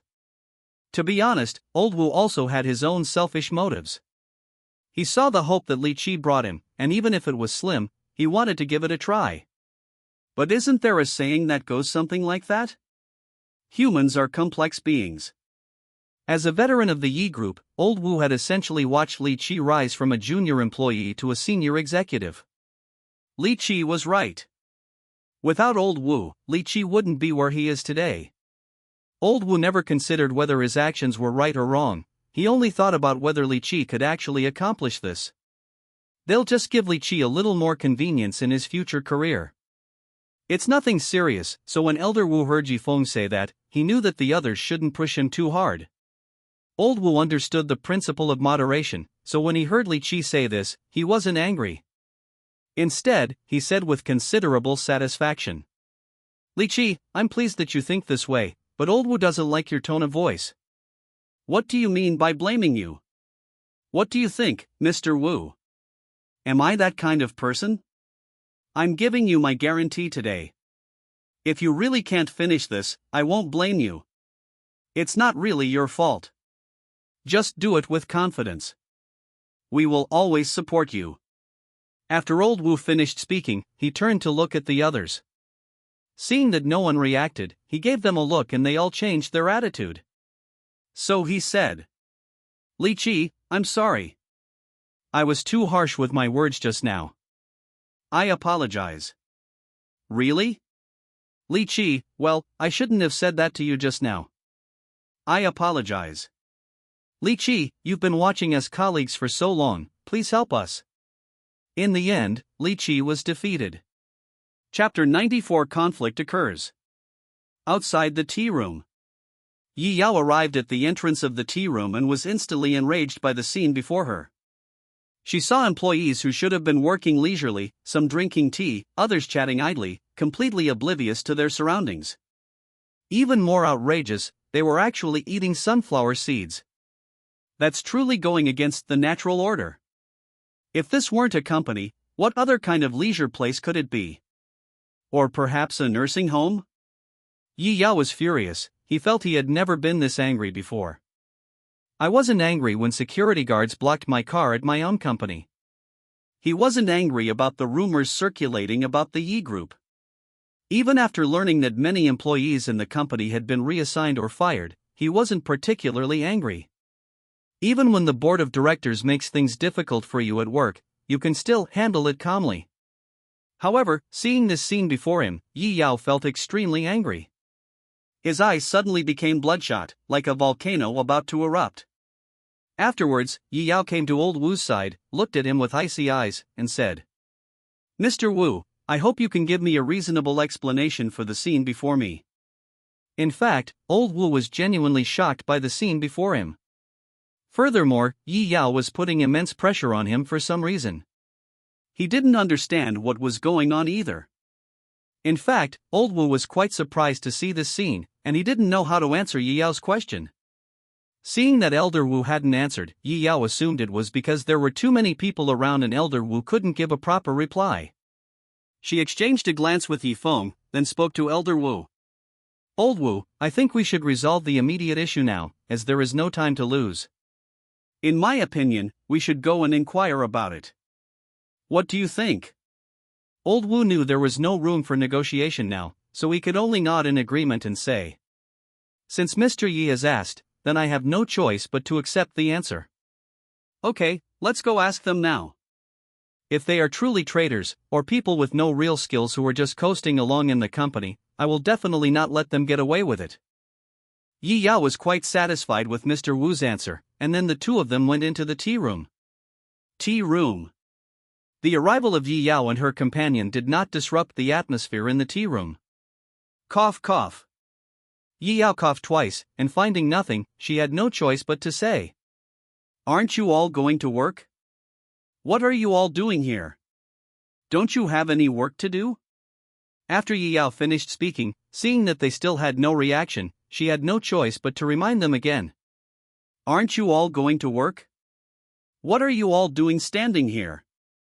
But after listening, they still didn't react, so they turned to look at Old Wu and said, "Mr. Wu, you brought these employees here, right? It's not time to rest yet. Look at them, they don't act like employees at all, it's more like their own home, they do whatever they want. Aren't you going to explain this to me?" Yi Yao wanted to see Old Wu's explanation, so she turned to look at him. At this moment, old Wu's face was ashen. Faced with Yi Yao's question, old Wu did not intend to offer any further explanation. However, when old Wu saw this scene, he knew he had already lost. If things were to be investigated further, he would definitely be implicated in this matter. Then old Wu came to the outside of the tea room and brought over a man. Yi Yao looked puzzled upon seeing this scene, but when she looked at the man, she felt a strong sense of familiarity, so she asked, "Old Wu, what's this? I feel like I know him so well." Upon hearing Yi Yao's reply, old Wu had no choice but to patiently continue. "Oh, Mr. Yi, his name is Yang Tian, you've met him before." Yi Yao has been through so much lately, she seems to have lost her mind, but when old Wu mentioned the name Su Xin, I woke up instantly. Yang Tian? Isn't this the one I've always been at odds with? Although Yi Yao hated Yang Tian, he wanted to know why old Wu had brought him here, so he asked. "Mr. Wu, of course we've met. We've even had quite a few disagreements before." Upon hearing Yi Yao's answer, old Wu felt as if he had breathed a sigh of relief, and then continued. "It's good that President Yi knows. Actually, to be honest, all of this was Yang Tian's idea. Actually, my original intention was to help our Yi group achieve better development, but what about me? Seeing the current state of the Yi group, I was completely bewildered. I really didn't expect it to turn out like this." After saying this, she put on a tearful face. Seeing this, Yi Feng said, "Oh, how come I didn't know that Mr. Wu was so considerate of the group in the past? Is Mr. Wu trying to say that all of this was done by your subordinates and has nothing to do with you?" After listening, old Wu simply and frankly admitted it. "Yes, Mr. Yi is right, none of this has anything to do with me. What I really want to say is that all of this was done by my subordinates on their own, and has absolutely nothing to do with me." Mr. Wu said these things to absolve himself of responsibility, since so many people in the group were not working, which was tantamount to a strike and could potentially escalate into a major incident. He couldn't afford to take that responsibility. Old Wu thought to himself, as long as I can protect myself, I'll find a way to protect these people later. However, while old Wu thought this way, Yang Tian didn't. When old Wu said those words, Yang Tian was stunned. He stared blankly at old Wu, then looked at him with disbelief and said, "Old Wu, what's wrong? Yang Tian, shut up. Do you still want to slander old Wu?" However, before Yang Tian could finish speaking, Yi Yao abruptly interrupted him. Yi Yao knew very well that old Wu had likely already given in, and if Yang Tian continued, old Wu might resort to desperate measures. Fortunately, Yi Yao interrupted them, otherwise, who knows what might have happened. This interlude was quickly interrupted. Yi Yao knew very well that saying this now was pointless, the most important thing was to deal with these people in front of her. So Yi Yao turned to Yi Feng, who understood and shouted loudly at the group. "When I spoke to you just now, were you all deaf? Or are you all rushing to be reborn here? Should I move your graves here? So you can rest in peace here?" Yi Feng said the most hurtful things he had ever said in one go. He understood that once people get old, they will definitely have things they are very taboo about, especially since there were many elderly people here. People don't necessarily become wise when they get old, but they are definitely afraid of dying. Sure enough, as soon as Yi Feng finished speaking, the crowd erupted in uproar, clamoring for Yi Feng to be punished. "You little brat, how can you say such vicious things at such a young age? Young man, Blackie, what's it to you what I'm doing here? Why are you all so nosy? Everyone says we should care for the elderly, so how do you show that care?" Chapter 95 Chaos. Holy shit! These old guys. Disregarding martial ethics. I thought these people were just talking, but they went too far. Some of them saw that Yi Yao and the other girls were very beautiful, so they had some inappropriate thoughts about Yi Yao. They looked at Yi Yao and the others' outstanding appearance and whispered to each other. As for what they were saying, judging from their actions, I think anyone could tell. But to Yi Feng and the others' utter surprise, after their exchange, they swarmed towards Yi Feng and his companions. One of them, a middle-aged man with a pockmarked face, shouted to the crowd. Brothers, have you seen these 3 girls? They're incredibly good looking, how about a few of us try some? Brothers, charge. For a moment, the scene in the tea room was quite chaotic. Yi Feng saw Yi Yao and the others standing motionless, while they were getting closer and closer to Yi Yao and the others.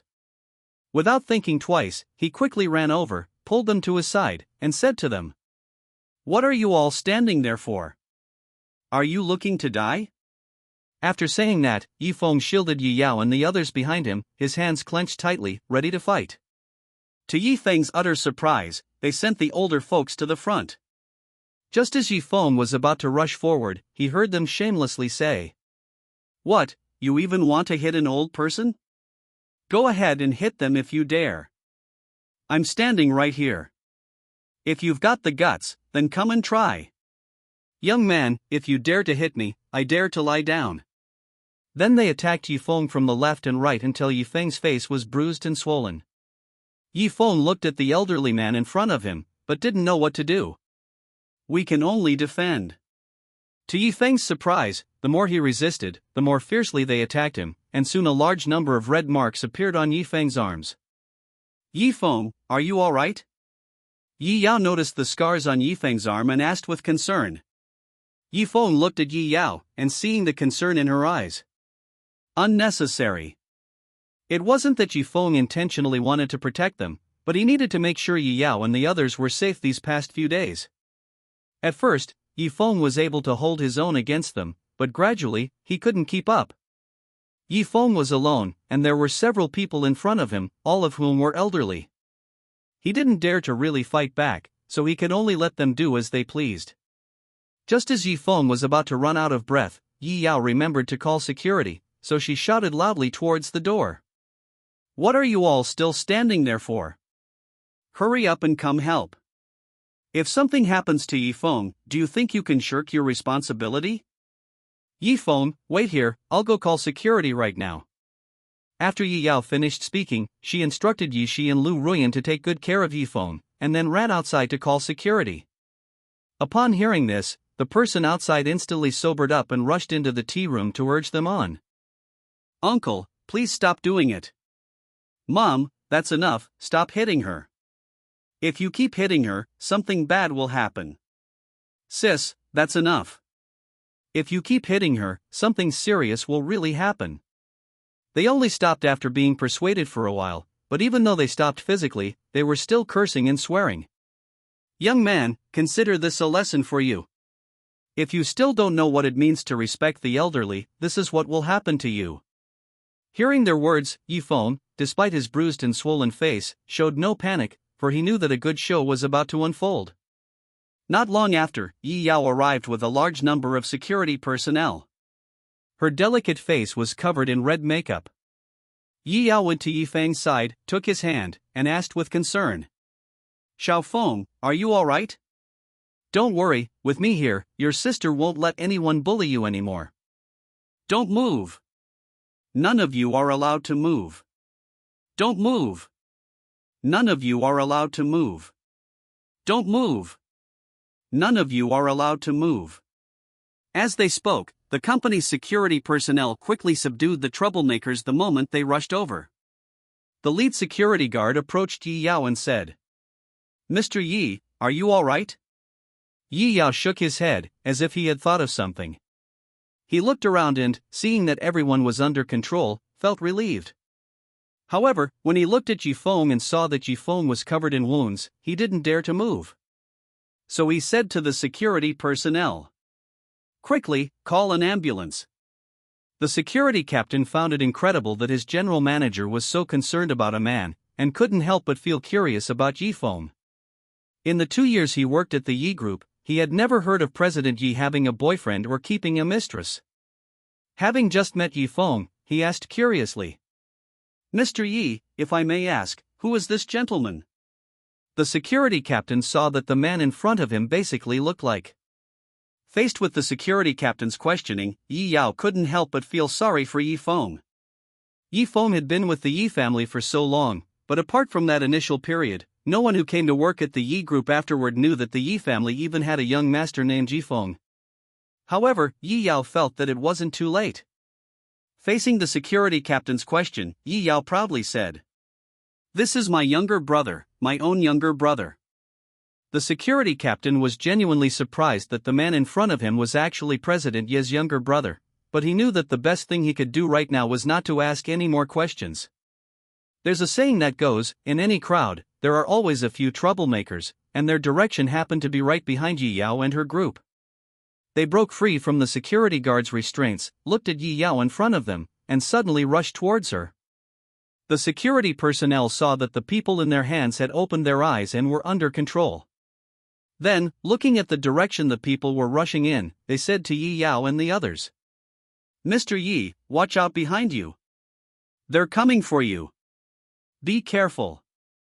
Just as those vicious people were about to succeed, Yi Feng stepped in front of Yi Yao and shouted at them, "What do you want? This isn't a place where you can act lawlessly.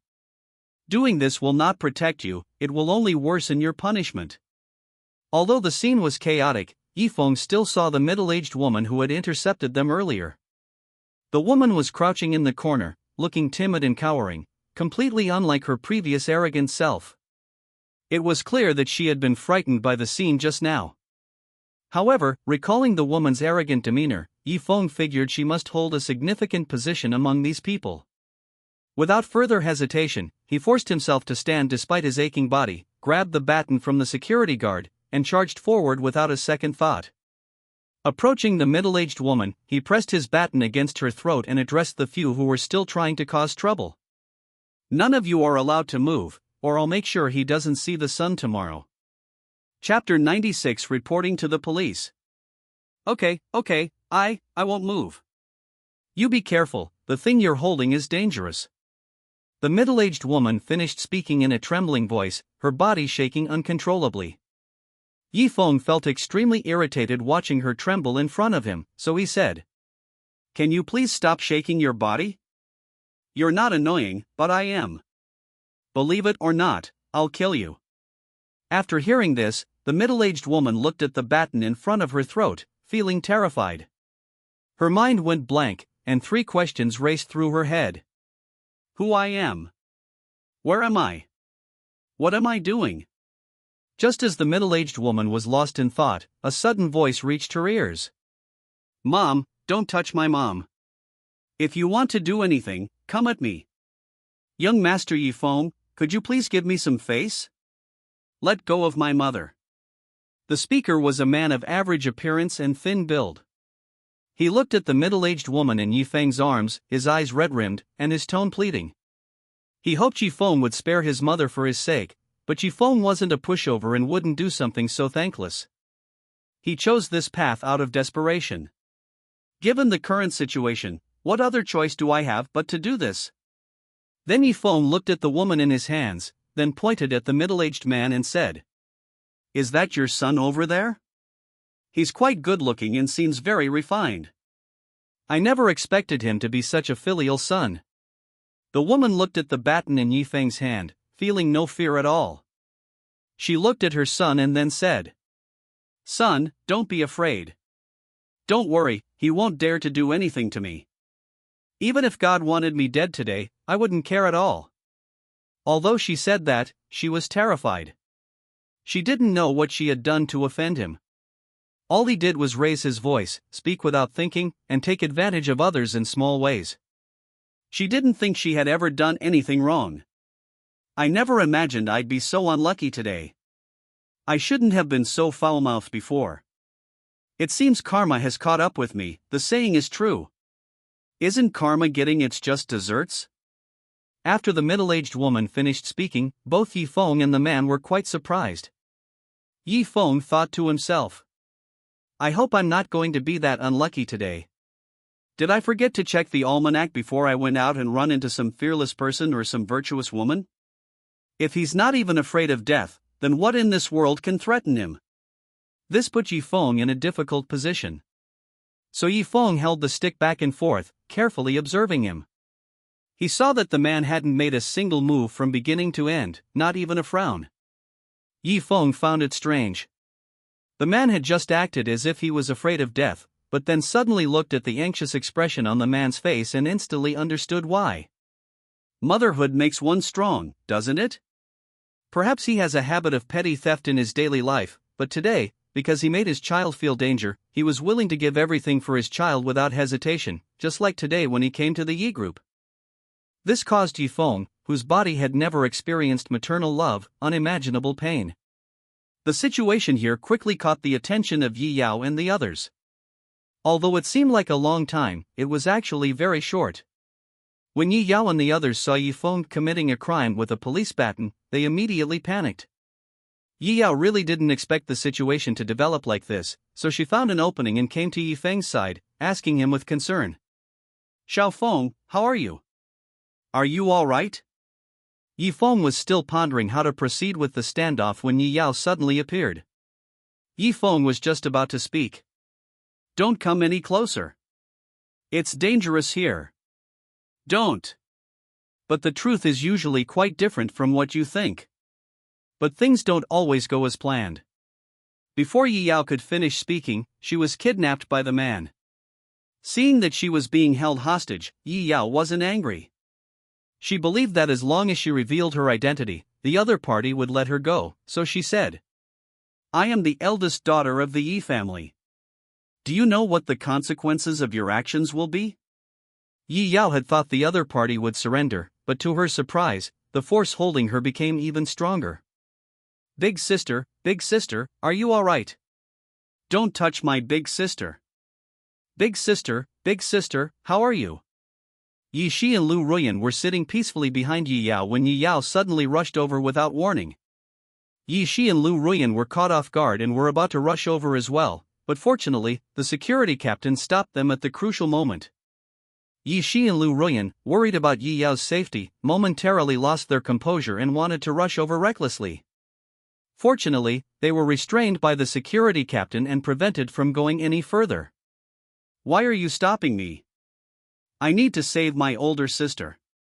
"What are you still standing here for?" "Saving my older sister is the most important thing. I'm telling you, if you don't save my older sister now, I'm not finished with you."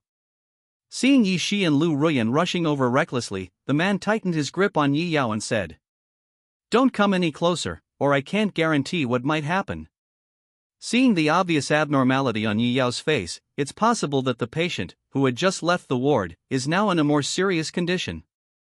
In an instant, Yi Yao and Lu Ruyan yelled at the security captain like mad women. The security captain was in a bind. He could only patiently and earnestly try to persuade both sides. "Gentlemen, doing this won't do you any good. You are both more educated than I am.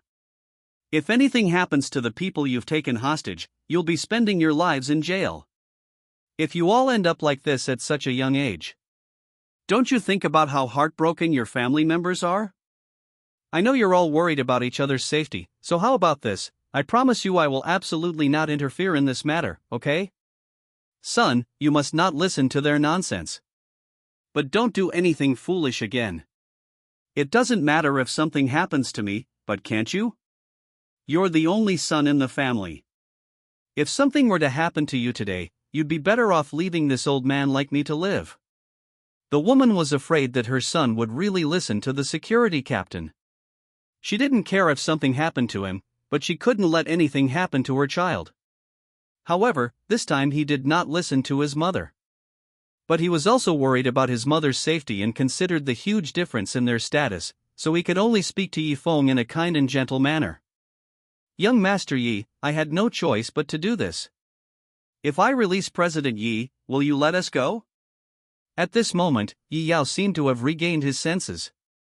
After seeing the other person's face clearly, he felt incredulous and said, "Li Kuei, please don't act impulsively. Think about your own mother. She's so old. You don't want to be the one to bury your child. Don't worry, as long as you let me go, I promise I won't do anything to you. Besides, you finally got to a high-level position in the Yi group, you wouldn't want anything to go wrong, would you?" Chapter 97 Exchange.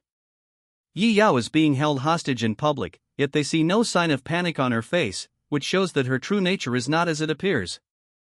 At this moment, Li Qi saw Li Kuei holding President Yi hostage, while Yifeng was being held hostage by his own brother. He quickly ran to Li Kuei and said, "Brother, don't do anything foolish. Can't you two talk this out?" Yi Feng thought Li Qi was calling him. He was about to respond when. But then he saw Li Kuei with a face full of anger, looking at Li Qi with a look of disappointment and frustration, and said to him with a face full of anger, "Brother, didn't you see your mom being held hostage? You told me not to do anything foolish, what were you thinking?" When Li Qi heard Li Kuei say this, he could only look at Yi Feng, but he didn't dare to admit his relationship with Yi Feng right now. So he put his hand on Yi Feng and said in a distant voice, "What are you trying to do? Why are you taking my mother hostage? If you have the guts, come at me." After Li Qi finished speaking, he gave Yi Feng a wink, then quietly pointed to himself, before glancing at the middle-aged woman in his hand. "Son, you must never do anything as foolish as your brother." "I'm fine, don't come any closer." The middle-aged woman, emboldened by some unknown source, ignored the interaction between Yi Feng and Li Qi, focusing instead on the police baton around her neck.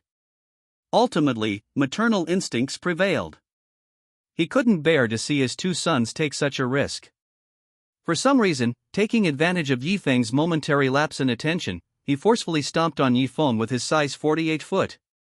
The middle-aged woman seized the opportunity, broke free from Yi Feng's grasp, and ran towards Yi Yao. Yi Feng, armed with a weapon, dared not strike. He ran while cursing angrily. "It's all your fault that I lost so much weight just now. You little brat, I'll teach you a lesson." Seeing the middle-aged woman about to run towards Yi Yao, Yi Feng looked at Lu Ruyan and Yi Shi, who hadn't yet reacted, and shouted, "Yi Shi, Lu Ruyan, what are you two standing there for? Run over there and stop him."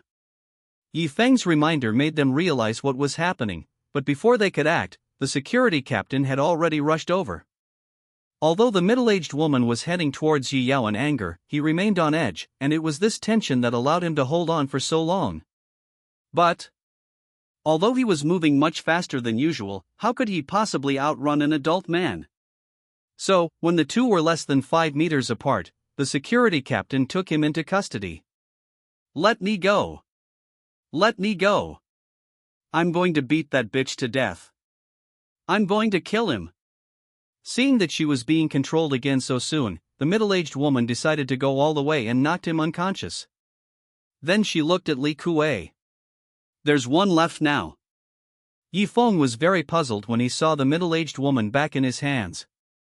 The security captain noticed Yi Feng's confusion and said, "Young Master Yi, I can see that he is very important to you right now, so I'm entrusting him to you. Don't worry, I'll keep an eye on him." After the brief incident, Yi Feng felt a constant stream of sharp pain throughout his body. He understood the security captain's good intentions, but his body was in a state of old wounds not healed, new wounds added, and after what had just happened, he could barely stand. Therefore, he politely declined the captain's request, saying, "I'm sorry, I'd like to do that too, but my current physical condition doesn't allow me to. Could you please restrain him first?" In the end, the security captain agreed to Yi Feng's request. "Yi Feng, are you alright? Don't scare me." At this moment, Yi Shi and Lu Ruyan suddenly came to Yi Feng's side. Yi Feng heard the voice and wanted to scold them first, but when he saw their faces, they were in tears, which made him feel sorry for them. Yi Feng ignored the two of them and looked at Li Qi. After reading it, Yi Feng believed that Li Qi should be one of his own and placed his full trust in Li Qi. He then nodded to Li Qi, indicating that he understood what he had just said, and then pretended to be angry and said, "Who do you think you are? What happened earlier doesn't count. Why would I kidnap you? But since you're so filial, and kidnapping an old man like this is pointless anyway, I'll agree to your request. Just do as I say. Okay, approach slowly." Li Qi actually did as Yi Feng instructed, step by step, and was gradually moving closer to Yi Feng. Yi Feng looked at the security captain and gestured for him to come over. The security captain, unsure why Yi Feng had summoned him, approached Yi Feng after receiving his instructions and said, "Young Master Yi, what are your orders?" Yi Feng felt even more favorably disposed towards the security captain when he saw him ask this question as soon as he arrived, but now was not the time to talk about this, so he said, "It's nothing really. This guy in front of me is one of my men. I hope you can help me put on an act like this.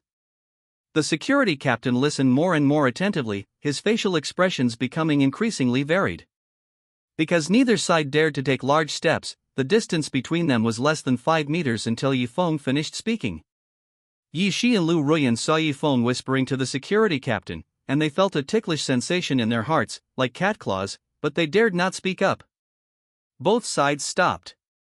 Li Kuei, seeing so many people ahead and himself alone, hadn't noticed anything amiss. Looking at his mother, who had fainted, his eyes filled with anxiety, he said, "All right, we can exchange now. Should you give first or should I?"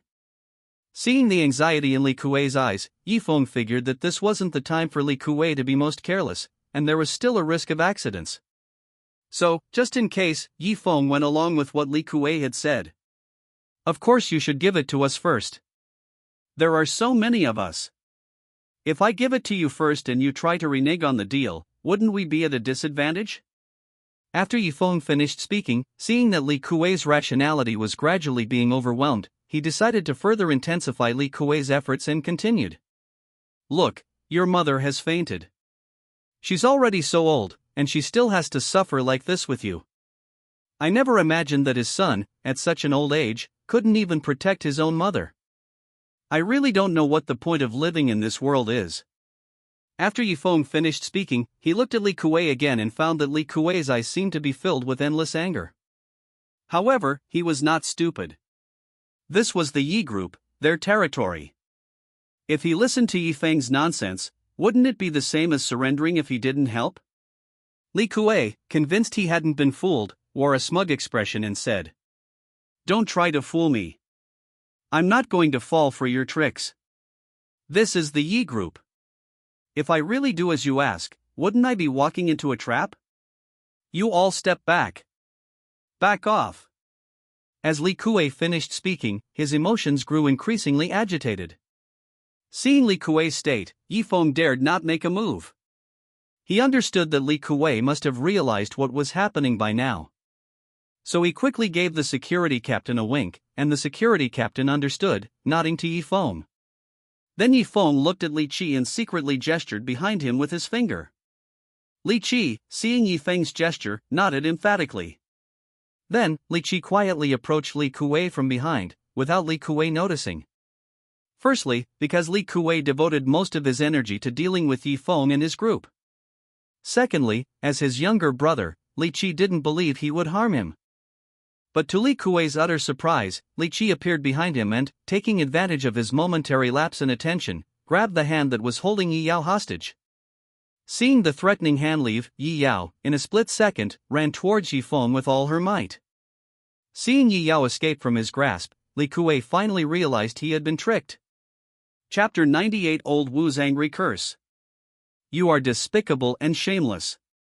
Li Qi, what are you doing? Don't you want to save Mom anymore?"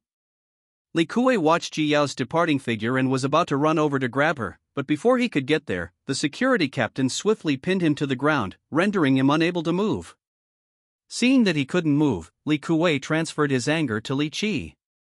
He turned around, only to find Li Qi staring intently at him. Just as Li Qi was about to explain, Old Wu came out. Old Wu had actually been quietly waiting in a corner since the security personnel entered.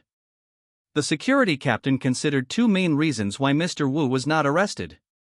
The first reason is mainly because Mr. Wu holds a very high position in the Yi group, and many of the Yi group's security personnel have received favors from him to varying degrees. Secondly, considering Mr. Wu's advanced age, even if he were cunning, with so many people present, even if he had wings, it would be difficult for him to escape. Old Wu had considered these 2 points, which is why he decided to come out. The reason he hadn't come out before was mainly because he was afraid. Knowing he had no chance of winning this match, Old Wu looked at Li Kuei lying motionless on the ground, then turned to Yi Yao and said, "President Yi, I was wrong this time. I shouldn't have listened to their instigation, and I shouldn't have been blinded by profit. These are all my mistakes. I know that after what has happened, I can no longer work for Ye's group. I beg Mr. Yi to let Li Kuei and Li Qi off the hook. I personally trained these two, they're like my children. They genuinely care about me. In my speech, I am willing to donate my shares in the Yip Group to Mr. Yip free of charge. When Mr. Wu said he was offering something, not taking it, it showed his sincerity and how much he valued them. Old Wu only mentioned the Li brothers, Li Qi and Li Kuei, without mentioning anyone else. This immediately provoked resentment among the others, who unleashed their pent-up anger on Old Wu. Old Wu, how can you be so biased? You only help them and not us. Yes. Old Wu, we've always respected you so much, we never imagined you were this kind of person, Tui. Old Wu, how could you do this? You've basically promoted all of us. How can you just give up like this? Hearing the dense murmur of voices behind him, Old Wu couldn't help but turn around and shout, a voice that seemed out of place for someone his age. To be honest, Old Wu was already burning with anger because of this failure. He originally planned to wait until Yi Yao agreed to his request before finding an opportunity to put in a good word for them. But he didn't expect that Yi Yao hadn't finished speaking yet after he had just finished. They spoke first. Good. Besides, this whole thing wasn't caused by someone starting a fight, so how dare you criticize me? Since that's the case. Old Wu then decided not to be polite to them, and so he exposed them without mercy, and scolded them angrily. I can't do this yet, what more do you want from me? Don't think I don't know what you're thinking. At that time, you saw that the Yip Group was in the eye of a media storm, and you noticed that the Yip Group was benefiting in terms of stock, online reputation, and even you yourselves. You all feel you've found an opportunity here. And don't think I don't know those people from earlier, they're all your fellow villagers. They're basically uneducated or lack higher education. What's the point of putting them here? Don't think I don't know. To be honest, I was shocked when I saw this scene. Do you know why I was shocked? How could you possibly manage to keep so many people at the company in one day, no, not even one day, without informing me? I truly underestimated you. I never imagined you all had such audacity. Then tell me why I should help them, based solely on their sincerity towards me. Ask yourselves honestly, are you truly sincere towards me? Old Wu poured out all his thoughts in one breath, and felt incredibly refreshed. Whether Old Wu's intentions were genuine or not, at least he made his attitude correct. Looking at these people, Old Wu noticed that, whether out of anger or shame, few dared to meet his gaze. However, Mr. Wu's words genuinely moved almost everyone present. In particular, Li Qi and Li Kuei couldn't help but shed tears of gratitude upon hearing Old Wu's words. They silently vowed in their hearts that they would never betray Old Wu in the future. After Old Wu finished speaking, everyone turned to look at Yi Yao. Yi Yao noticed everyone's gazes. However, he hesitated. He looked at Ji Feng, indicating that he wanted Ji Feng to discuss the matter, but Ji Feng refused. After receiving encouragement from Yi Shi and Lu Ruyan, Yi Yao immediately looked at Elder Wu and said, Mr. Wu, the fact that you say this shows that you are truly repentant. I thank you very much, Mr. Wu. After finishing speaking, he looked at the security captain and said, Is the security department there? After hearing Yi Yao's words, the security captain approached her and said, Mr. Yi, are you there? Seeing the security captain's spirited appearance, Yi Yao nodded in satisfaction and then said, You're doing great, and so are you all. You still look very energetic. It seems having you as a security guard was a good decision. Next, I announce that starting this month, you will be in charge of the overall management of the entire security department, and their movements will be decided by you. In the future, if you encounter any problems or have any questions in the security department, you can ask the relevant leaders, and they will be able to answer your questions. In addition, all security personnel who come to the site will receive a 20% monthly salary increase, and all company benefits will be enhanced. The security personnel involved in the operation all wore expressions of joy and admiration, their sense of belonging to the Yi Group growing stronger. Then, at the security captain's signal, they respectfully addressed Yi Yao and the others. Thank you, Mr. Yi. Mr. Yi is wise. Thank you, Mr. Yi. Mr. Yi is wise. Thank you, Mr. Yi. Mr. Yi is wise. The security personnel's excitement rose in waves. Yi Yao knew they must be very excited, so after they calmed down, she waved to them and spoke again after they stopped talking. However, I'd like to ask the security captain why there are only so many of you. Where are the others? Yi Yao looked at the security captain, but he was stammering and seemed unwilling to answer. Sensing something was wrong, Yi Yao said, "Judging from your expression, is there perhaps some hidden story behind this?" Only then did they carefully observe the number of security personnel and realize that, apart from the people in front of them, there were only about 20 people in total, which is usually less than half. There was a bit more eye cream on her face, but now wasn't the time to ask those questions. The important thing now was to resolve the immediate issue. So she said to the security captain, "All right, you take them there first. I'll come find you after this is over." Then he turned to look at the others and said, "As for you, I never intended to go this far, but you pushed your luck and brought these outsiders to the Yi group. The Yi group is currently embroiled in online controversy, and instead of thinking about how to properly repay them, you're trying to profit from it. You deserve to die. You're lucky you were born in the 21st century, otherwise you wouldn't even have a chance to survive." Before Yi Yao could finish speaking, a series of sounds came from outside. Woo! Ugh! Woo! Just then, the police car arrived. Things were about to get interesting. Chapter 99 Arrangement. Finally, the police took all of them away. Only old Wu, Yi Feng, Yi Yao, Yi Shi, Lu Ruyan, Li Qi, Li Kuei, and the middle-aged woman remained at the scene. The security captain went with the police to handle the situation. At this moment, Yi Yao looked at Yi Shi and then said, "Third sister, did you bring the people you brought with you?" After hearing Yi Yao's words, Yi Shi said, "I brought it, look." Yi Yao and the others looked behind Yi Shi and saw that there were indeed many people. Yi Yao said to Yi Shi, "Third sister, do you still have the things I gave you before?" After listening, Yi Shi took out the voice recorder and camera that Yi Yao had given her earlier from her jacket pocket and handed them to Yi Yao. Yi Yao took them and, finding them still intact, breathed a slight sigh of relief. Looking behind Yi Shi, old Wu observed the people Yi Shi had brought. He had had this question before, and so he said, "Mr. Yi, who are these people that Miss San brought with her?" Yi Yao felt there was no need to hide it anymore, so she told the truth. "Actually, these people are all media outlets under the Lu Group. There's no need to make such a fuss." Upon hearing that these people were all from the media, old Wu involuntarily showed a look of fear, and his face twitched slightly. Looking at these disguised media personnel, old Wu thought to himself that if President Yi hadn't said it directly, he probably would never have imagined it until his death. After Yi Yao finished speaking, she felt her body swaying and about to collapse. Once her body relaxed, she slumped to the ground. Actually, it wasn't just Yi Yao here, but Yi Feng too. They were able to hold on for so long because they were clinging to life. Now that their breath has stopped, their bodies naturally can't hold on any longer. The First People's Hospital of the province. When the two woke up, it was already evening. Yi Feng and Yi Yao found themselves lying in a hospital room. They're awake. They're awake. Just then, someone called out, and Yi Yao opened her eyes to find Yi Wei sitting in front of her, leaning against the headboard. He whispered something.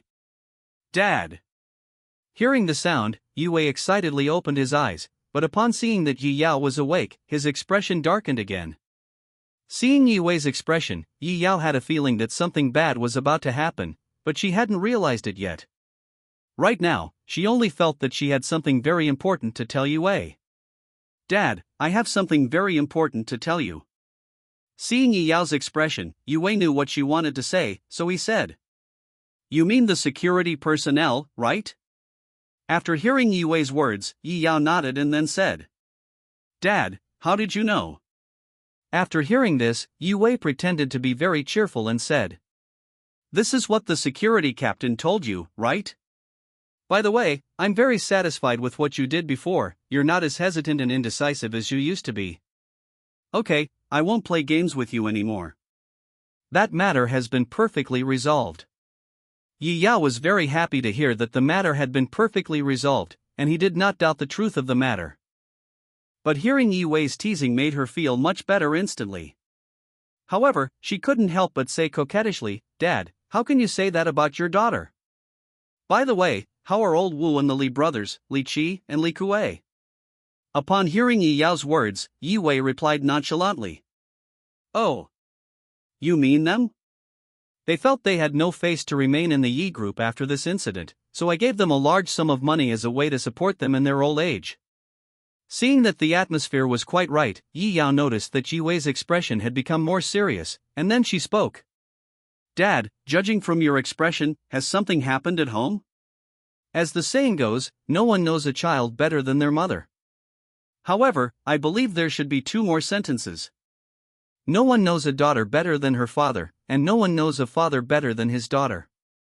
Seeing Yi Wei's solemn expression, Yi Yao knew that something big must have happened, but Yi Wei avoided answering her questions. Yi Yao knows her father very well, just as Yi Wei knows Yi Yao's defects very well. So when she saw Yi Wei still like this, she showed a worried expression and said, "Dad, what happened? Don't scare me." Cough cough cough. Yi Wei originally didn't want to answer, but seeing Yi Yao's increasingly pale face, he had no choice but to say, Okay, I'll tell you, but before that, let me show you my phone." Yi Yao picked up her phone and glanced at it. After seeing the contents, she slammed the phone to the ground with a thud, then stared blankly and asked, "Dad, is this true?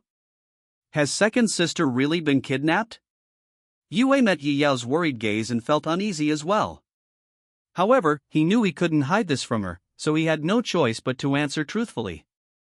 This information was obtained from a woman working under Elder Wu during a previous board meeting. When Mr. Wu saw this news, he didn't know its accuracy. However, even if old Wu wanted to talk about what had just happened, he couldn't. Yi Yao fell silent, then picked up her phone, opened her contacts, found Yishi, and dialed her number. After a while, "Hello? The number you dialed is currently busy. Please try again later." "Hello? The number you dialed is currently busy. Please try again later." "Hello? The number you dialed is currently busy. Please try again later." Yi Wei watched as Yi Yao repeatedly picked up her phone, wanting to dial again, but he stopped her each time. Then he heard bursts of sobbing. Seeing the expression on Yi Yao's face, Yi Wei carefully picked her up, letting Yi Yao's tears drip onto his clothes. Time passed slowly until Yi Yao pushed Yi Wei away and saw the stains on his clothes. Her mood gradually improved. Seeing that Yi Yao looked much better, Yi Wei said, "But you don't need to worry. The third brother is a lucky man, he'll be fine. The most important thing right now is for you to recover from your injury. Only then will your parents be at ease, and the whole family will be at peace." After hearing this, Yi Yao's emotions were no longer as turbulent as before. She picked up a tissue from the table, wiped away the tears from the corners of her eyes, and then said, "Dad, you're right. There's nothing I can do in my current state. Right now, I just need to focus on recovering from my injury. I'm going to sleep now." When Yi Wei heard that Yi Yao wanted to sleep, he helped her lie down. Yi Yao looked at the snow-white walls of the ward and said, "Dad, second sister will be all right, right?" Yi Wei simply hummed in agreement and then walked out of the ward. After getting the answer she wanted, Yi Yao's tired eyelids gradually closed, and she fell into a deep sleep. So Yi Wei went to Yi Feng's hospital room, knocked on the door, and then went inside. Yi Wei arranged for Yi Yao and Yi Feng to be in the highest-class single room at the Provincial First People's Hospital, so Yi Wei was able to know the news of Yi Yao and Yi Feng waking up immediately. Yi Wei had reminded Yi Shi and the others before Yi Yao woke up that he wanted to talk to Yi Yao alone, so they didn't disturb her just now. Yi Wei arrived at Yi Feng's bedside. Yi Feng's injuries weren't actually that good, the swelling on his face hadn't subsided. Perhaps due to his physical condition, Yi Feng looked significantly healthier than Yi Yao. When Yi Feng saw Yi Wei arrive, he didn't intend to pay any attention to him. However, Yi Feng had a question in his mind, so he still spoke up. "By the way, where is Yi Gu? Your precious son, we've been at the company for so long, but we still haven't seen him. Also, where were you before?" Such a big thing happened to the company, why didn't you, as the chairman, show up under those circumstances? Faced with Yifeng's barrage of questions, Yue glanced at Gu Xia sitting by Yifeng's bedside, clearly unwilling to answer. At this point, it was clear that Gu Xia was in a much better position than Yue. After calming Yifeng down, he said, "Xiao Feng, let me explain this matter. I heard from Yishi that they had already completed their task, but when they were leaving, Yi Gu made an excuse that he had something to do. At that time, your father was worried about you, so he sent someone to follow you to ensure your safety. But to my surprise, he didn't have anything to do at all. After they left, Yi Gu really disappointed me." Yifeng was surprised by Gu Xia's words and, feeling curious, said, "What happened next?" Chapter 100 Gu Xia's Main Family. Seeing Yifeng's curious gaze, Gu Xia's eyes were filled with resentment. She took out a recording pen and handed it to Yifeng, her face suddenly turning gloomy as she said, "This is a voice recorder. Actually, I already knew about your situation at the time. This voice recorder was used to record at a coffee shop. This is the content of their conversation." Yifeng suddenly became interested when he heard the name of a coffee shop. The reason was simple: the original owner of this body had worked there, so he asked out of curiosity, "Is that the shop with the coffee shop near Shangji Xiaxia?" Gu Xia nodded, and then Yifeng asked again, "How did you obtain this voice recorder?" Gu Xia really didn't know how to answer this question, so she looked at Yue. Yue understood and went to the other side of Yifeng's bed, saying, "Xiao Feng, let me tell you about this. Actually, the night before you went there, I sent the housekeeper to check the home security cameras. Do you know what I found?" Faced with Yue's question, Yifeng answered without hesitation. "The fact that you're asking this question means there's a high chance the home security cameras have been tampered with." Yue was not surprised by Yifeng's answer, and then truthfully replied, "You're right, I've been dealing with this for the past 2 days. I recently sent a lot of people to my house to repair the home security cameras, thinking the videos would be easy to recover. But it turns out someone completely erased the videos without leaving a trace." Yue stopped there and looked at Yifeng, only to see Yifeng say something with great interest. "You suspect that Yi Gu did this?" Yue sighed, then shook his head, and said, "Actually, we still don't know what happened. However, in my opinion, there's a high chance that Yi Gu was behind this. In my opinion, things are quite clear now. Yi Gu saw you come to the Yi family and was afraid that your return would affect his interests. That's why he went so far as to frame you and make us dislike you, even despise you. It was clear that things were very effective at first, and it seemed like success was imminent. But he never expected your personality to change so drastically. He didn't dare offend you openly, and ordinary methods were ineffective against you. He also felt that his position in the family was threatened. Therefore, he was prepared to gamble everything, even if it meant destroying the entire Yi family." Yifeng was quite surprised to hear what Yue said. Clearly, Yifeng did not believe that Yi Gu had the ability, so he said, "No way. Does Yi Gu really have that ability? Is he just a high school student right now? How could you know so much?" After hearing this, Yue blushed, but still told the truth. "Actually, this is what happened. Do you remember that summer trip to Guishan 5 years ago?" "Of course I remember. Didn't you all immediately assume that I abandoned you and ran away on my own, which is why you started to hate me afterward?" Upon hearing Yue's words, Yifeng involuntarily recalled the events of that day. Even though he hadn't personally experienced it, he could still feel the despair that event had brought to Yuan Shang.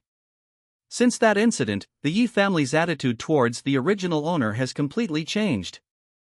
They all believe it was Yifeng's fault, and Yifeng's absence is the best proof. In addition, Yi Gu's instigation further fueled this. She was so good to Yifeng before, and then she became so bad to him afterwards. However, the original owner of this body was someone who trusted family ties too much. Ever since that incident, all the trivial matters at home would fall on Yifeng's shoulders, which gave Yi Gu the opportunity. Because she trusted family too much, she ended up battered and bruised, especially after the necklace incident. The original owner knew she wasn't responsible, but didn't know how to explain herself. In addition, the original owner had already suffered too many blows before.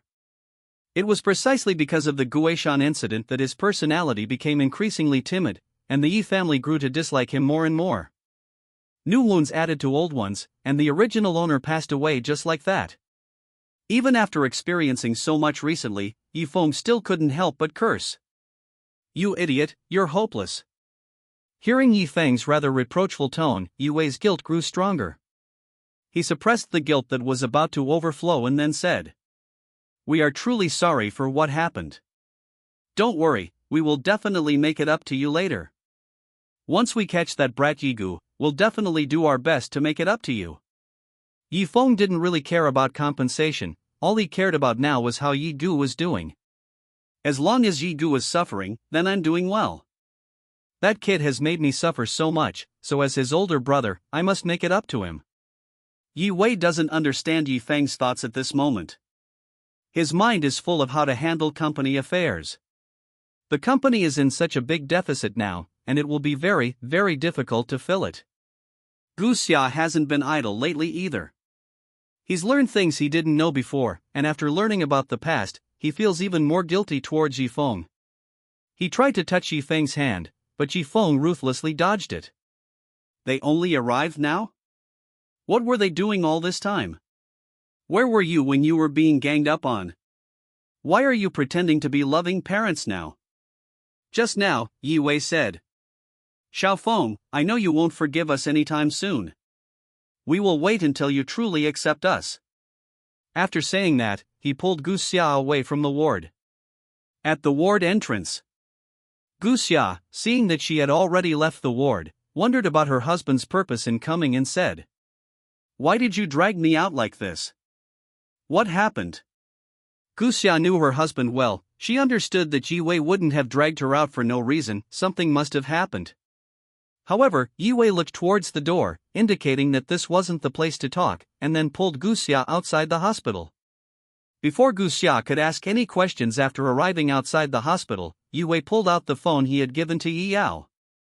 Upon seeing this, Gu Xia's expression clearly panicked, and she hurriedly asked, "Honey, is this news true? Yi Shi has really been kidnapped. I hope he's alright." Faced with Gu Xia's question, Yi Wei could tell that Gu Xia hadn't been in a good state lately, but he also felt that Gu Xia should know about this matter, so he had no choice but to tell the truth. This should be true. We all know that Yi Shi and Yi Gu are usually the closest at home, but they both disappeared at the same time.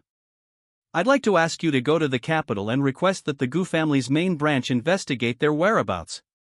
Is that alright?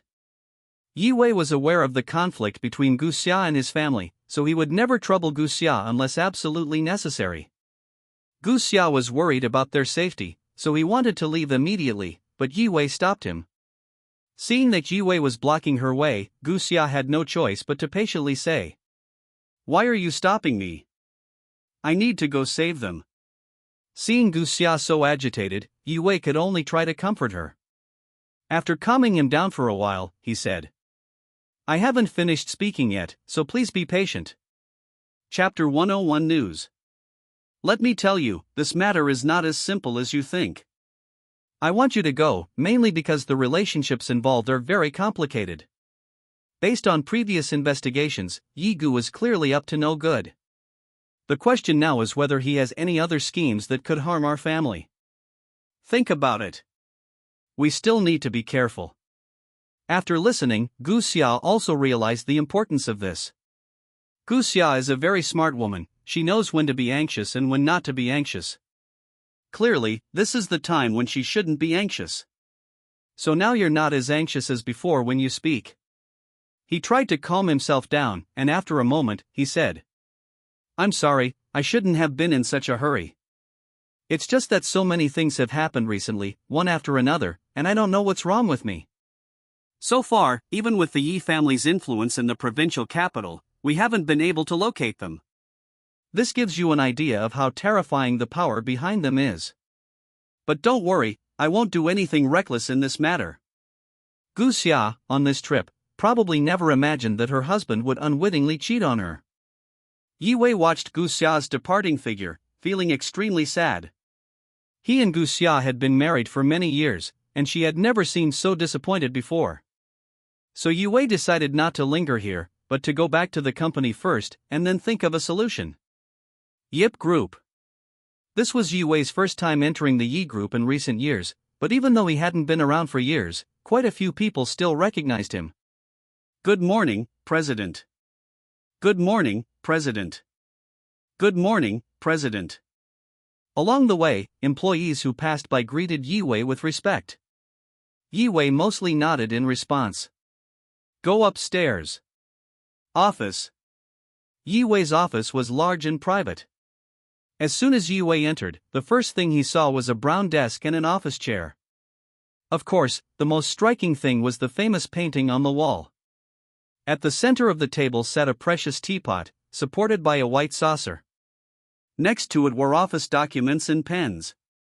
There is a round sofa on each side, and a round table in the middle of the sofas, which is usually used for entertaining guests. Yi Wei usually enjoys admiring paintings, and as was his habit in the past, he would definitely admire famous paintings first when he came to the company, but he wasn't in the mood for that now. Sitting in that office chair, Yi Wei seemed to rediscover the feeling he had when he was building his empire. However, this feeling didn't last long. Thinking about recent events, she sighed silently. But not long after, her phone rang. Seeing it was an unknown number, she answered and said, Hello? May I ask who you are? After Yi Wei finished speaking, there was a busy signal on the other end of the phone. Just as Yi Wei was about to hang up, a voice came from the other end of the phone. You must be Yi Wei from the Yi family in the provincial capital. Your daughter and son are in my hands now, aren't you surprised? Yi Wei hadn't expected the kidnapper to call him personally. Unsure of the kidnapper's purpose, he said. Hello, this is me. May I ask who you are? Do you have time to grab a bite? Let's chat. When Yi Wei asked the question, the other party clearly didn't want to answer, and their voice was obviously synthesized. Yi Wei didn't know the other party's purpose in calling, but it shouldn't be too much to ask if the other party called by name. Unexpectedly, the other party said, Chairman Yi, you don't need to test me. I know you're anxiously looking for them. They're in my hands now. You don't need to worry about it. Yi Wei remained calm after hearing this, and then said in a sharp tone, By making this call to me, you're essentially revealing your whereabouts. Wouldn't that be a losing proposition? Upon hearing this, the other party showed no fear whatsoever, and even gave Yi Wei a couple of strange laughs before saying, Mr. Yi, I'm so scared when you say that. If you thought of that, how could I not? So, Mr. Yi, don't waste your time. Yi Wei didn't believe what the other person said, and his expression clearly showed disbelief. He silently wrote down the number, and then said, So, what is the purpose of this call? Since Chairman Yi has asked, I'm certainly happy to answer. I didn't call Chairman Yi for any other reason than I was a little short on cash and needed some money to spend. Upon hearing that the other party wanted money, Yi Wei's eyes lit up, and he said, You want money? Fine, but at least let me know how my 2 children are doing. Upon hearing Yi Wei say this, the tone on the other end of the phone clearly showed impatience, and then he said, Your 2 children are doing well and are very healthy. If you still want to see them, hurry up and transfer the money, I'm in a rush. Upon hearing this, Yi Wei was filled with rage and wanted nothing more than to tear the other person to pieces. How many years has it been? I don't know how many years it has been. Someone actually dared to threaten me like that. Do they think I'm someone to be trifled with? But now, Yi Wei could only suppress his anger. He thought that since the other party had said that, they might try to make an exorbitant demand. Really? The next moment, the other party said, By the way, here is the bank card number. I'll send it to you via text message later. You can then transfer money into it. The other party hung up the phone immediately after speaking, giving Yi Wei no time to reply. Seeing how ruthless the other party was, Yi Wei angrily pushed the things on the table to the ground, and a series of angry curses echoed in the office. Damn it, who is this? Don't push your luck. Kid, you better not let me catch you. Otherwise, you'll be sorry. Voices echoed from inside the office, revealing Yiwei's fury. He had no doubt that if the other party dared to come now, he would want to tear them apart. However, after venting his anger, Yiwei felt much better. Although he was still angry, now was not the time to vent. Although the chances of finding Yi Shi and Yi Gu are slim, you never know until you try. So Yiwei searched the company's list for people he could trust, and after some investigation, I'm afraid only the security captain and Sister Zhang from the HR department can be trusted so far. No, there's also old Wu, he should be trustworthy too. So Yiwei called them over. The first one to arrive was Sister Zhang. When Sister Zhang arrived at the CEO's office door, unsure of what was going to happen, she calmed herself down and knocked. After obtaining Yiwei's consent, Sister Zhang opened the office door. As soon as Sister Zhang opened the door, she was met with Yiwei's gloomy face. Her heart skipped a beat. She thought she hadn't done enough, so she cautiously walked up to Yiwei and said in a trembling voice, "Chairman Yi, I've arrived. What did you call me here for?" Seeing how nervous Sister Zhang was, Yiwei realized that he must have frightened her with his earlier appearance. He forced a smile and said, "Find a seat first. We can talk all together once everyone's here." Sister Zhang wanted to ask, but seeing Yiwei's expression, she kept her mouth shut. Afterwards, she followed Sister Zhang to a sofa nearby and sat down. Yiwei didn't say anything when he saw this. Not long after, the security captain and old Wu arrived one after another. Chapter 102 Dongfang Ning reappears. Everyone's here. Seeing that everyone was ready, Yiwei didn't stand on ceremony and gestured for them to sit on the sofa. After they were seated, Yiwei got up, picked up the teapot from the table, and slowly walked over to them. Yiwei set out the tea set and was about to pour tea for them when he noticed their restrained and nervous expressions. He couldn't help but find it amusing and joked with them. "Why are you all so reserved? Don't misunderstand, we didn't call you here to do anything to you. I just want your help." When they heard that the chairman wanted their help, old Wu, being the most senior of the three, was the most suitable person to speak at this time. So old Wu asked, "Chairman Yi, if there's anything you need our help with, we'll do our best to help without hesitation." After Mr. Wu finished speaking, he looked at Sister Zhang and the security captain. Their reaction was noticeably slower than Mr. Wu's, but they still firmly stated, "Yes. Chairman Yi, the Yi Group has been incredibly kind to us. Please feel free to ask if you need anything. We will do our best to fulfill your obligations without any mistakes." Sister Zhang and the security captain knew that even if they had some connections in the provincial capital, it was insignificant compared to the Yi family and old Master Wu. However, they also knew that Yiwei's willingness to call them over meant that he considered them as his own people to some extent. After figuring this out, their previously restrained bodies felt much lighter. Seeing that the atmosphere had relaxed considerably after he said those words, Yiwei felt it was time to speak up. Actually, Mr. Wu also knows about this. "By the way, this is the phone I got from Mr. Wu, you can take a look. Also, here is a recording of my conversation with the kidnapper today, you can listen to it too." After Yiwei finished speaking, they picked up their phones under his gaze. The moment they saw the contents of the phones, Sister Li and the security captain were stunned. Yiwei could tell from their expressions that they were shocked and incredulous. Yiwei could clearly see that Sister Li paused for a moment as she took out her phone, and then he said to her, "I'm several years older than you, so I'll call you Xiaoli for now. I hope you don't mind. I think you all know why I called you here today. You should understand why, right? I hope you can use your connections to help look for it, regardless of whether it works out or not. Our Yi Group owes you a huge favor."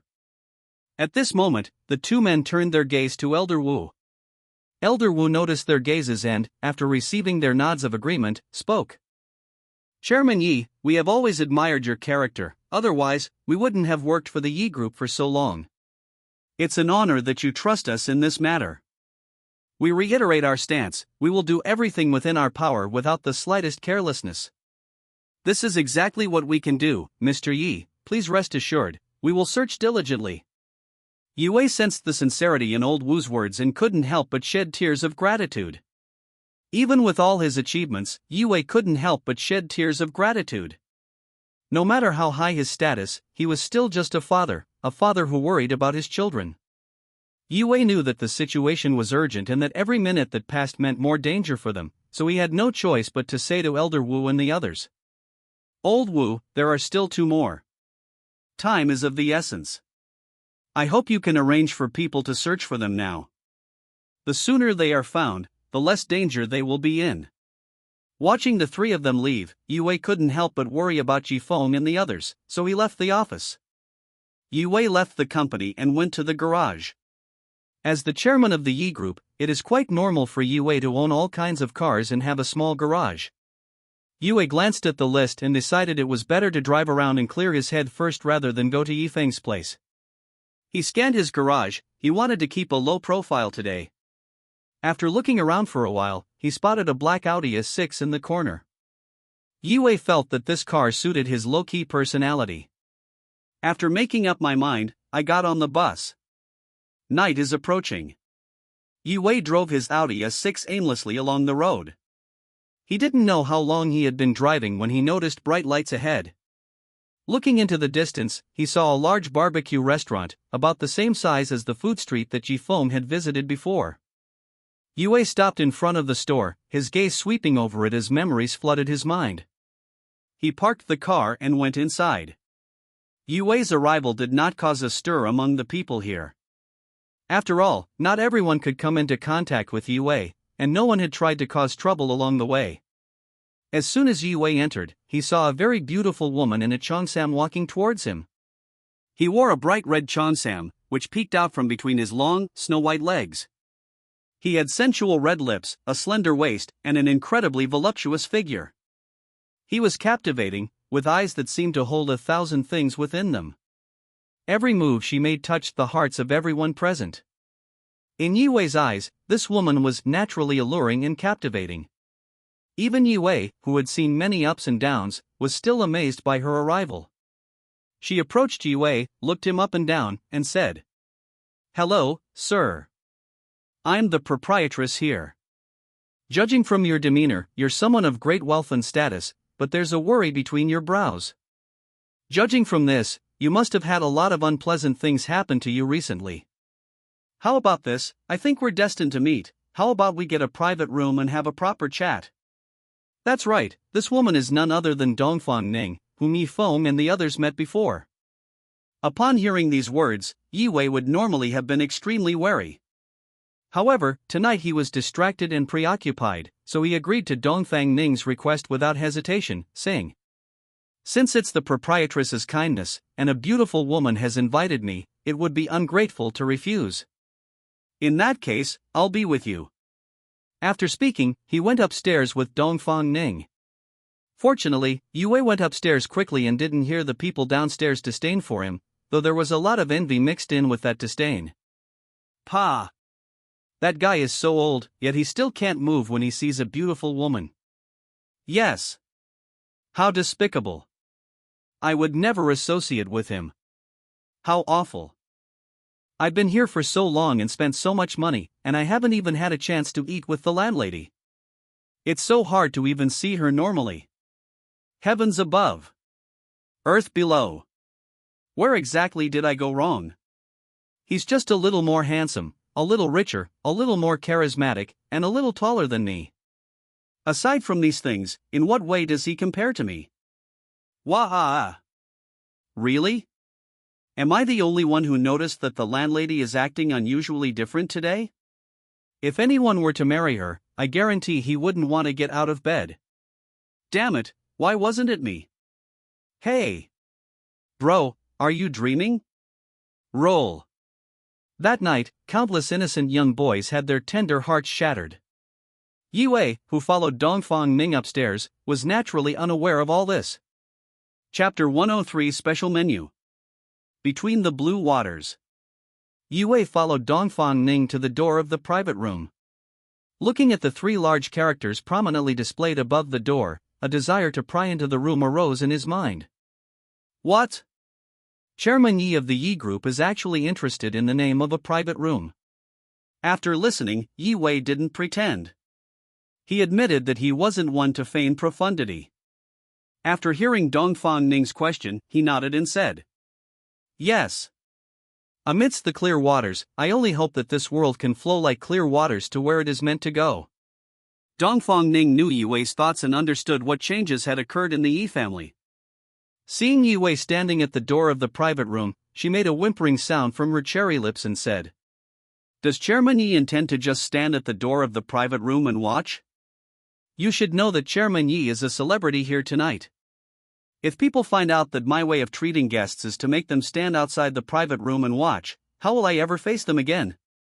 Dongfang Ning's move instantly made Yi Wei realize that he had been so engrossed in watching that he regretted his behavior, feeling utterly ashamed. Although no one else saw this face. Despite Yi Wei's apparent position as chairman of the Yi Group. To be honest, in the provincial capital, very few people knew Yi Wei's true identity. Besides, to outsiders, Yi Wei was usually very approachable and never traveled with bodyguards. But only he knew that practically no one in the provincial capital was foolish enough to mess with him. Of course, that incident at the hospital was an accident. Otherwise, Yi Wei wouldn't have come here just because it was lively. Realizing his rudeness, Yi Wei apologized to Dongfang Ning. "Boss lady, I'm so sorry about that. I was so engrossed in what I was watching that I didn't realize it." Dongfang Ning was not surprised by Yi Wei's behavior just now. He had already sent people to investigate the Yi family's situation before, but he did not expect Yi Wei to be so approachable in private. So he said, "What's there to apologize for? You didn't do anything. Speaking of which, I've long heard that Chairman Yi is a simple and honest person. Meeting him today, I can confirm that he's absolutely right." "What? How long does Chairman Yi plan to stand in front of the private room?" "I don't care, but I know that if I stand here for too long, what if other guests find out that the general manager of the prestigious Yi Group made me, such a beautiful woman, not enter the private room, but instead linger in front of the room door for so long? TSK, TSK, TSK. I wonder what other people would say if they saw this." Hearing Dongfang Ning say this, especially the faint smile that appeared on her lips, Yi Wei felt a sparkle appear on the otherwise blank canvas of the night. Fortunately, thanks to Dongfang Ning's reminder, Yi Wei entered the private room with her. Upon stepping inside, Yi Wei was immediately captivated by the room's decor. The comfortable seating, exquisite furnishings, and soft lighting in the restaurant's private rooms create a unique atmosphere, as if you've entered a small world far removed from the hustle and bustle. After the two of them were seated, two waiters immediately handed the menu to Yi Wei and said, "Here's the menu, sir. This is Dongfang Ning's way of treating guests. Regardless of whether she is present or not, she must show respect to her guests." Yi Wei glanced at the menu and noticed that the restaurant divided it into 3 categories. Divided into mass market, niche, and special market categories. The mass market category, as the name suggests, offers more affordable prices. Each dish is priced in a way that most people can afford. Unlike typical menus that simply show pictures and prices, this one provides detailed descriptions of each dish's preparation process and ingredients. Prices range from 0 to 100 yuan, with exceptions for special dishes. Niche markets refer to groups of people who have some assets and a little money on hand. Their prices are naturally higher than those of regular shops, as they usually have some cash on hand when they're out and about. What's even more surprising is that the menu details the function of each dish and the benefits of eating it. The special category is clearly different. It refers to individuals who own their own companies or large business owners.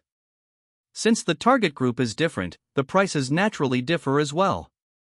Moreover, this special menu not only includes the 2 types of information mentioned above, but also features a text below each dish that specifically explains some unknown stories from high society. There are also things they like, such as a listed company boss liking his wife to dress up as a maid, or a group shareholder having a penchant for gay men, and so on.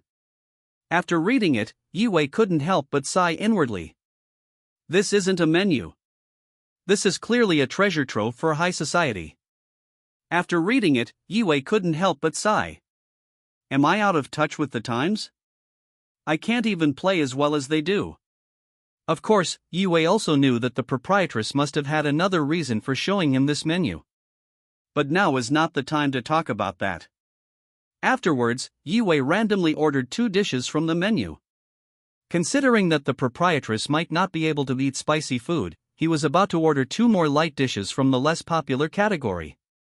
Unexpectedly, when Dongfang Ning saw it, she snatched the menu from Yue's hand and ordered a lot of very expensive food.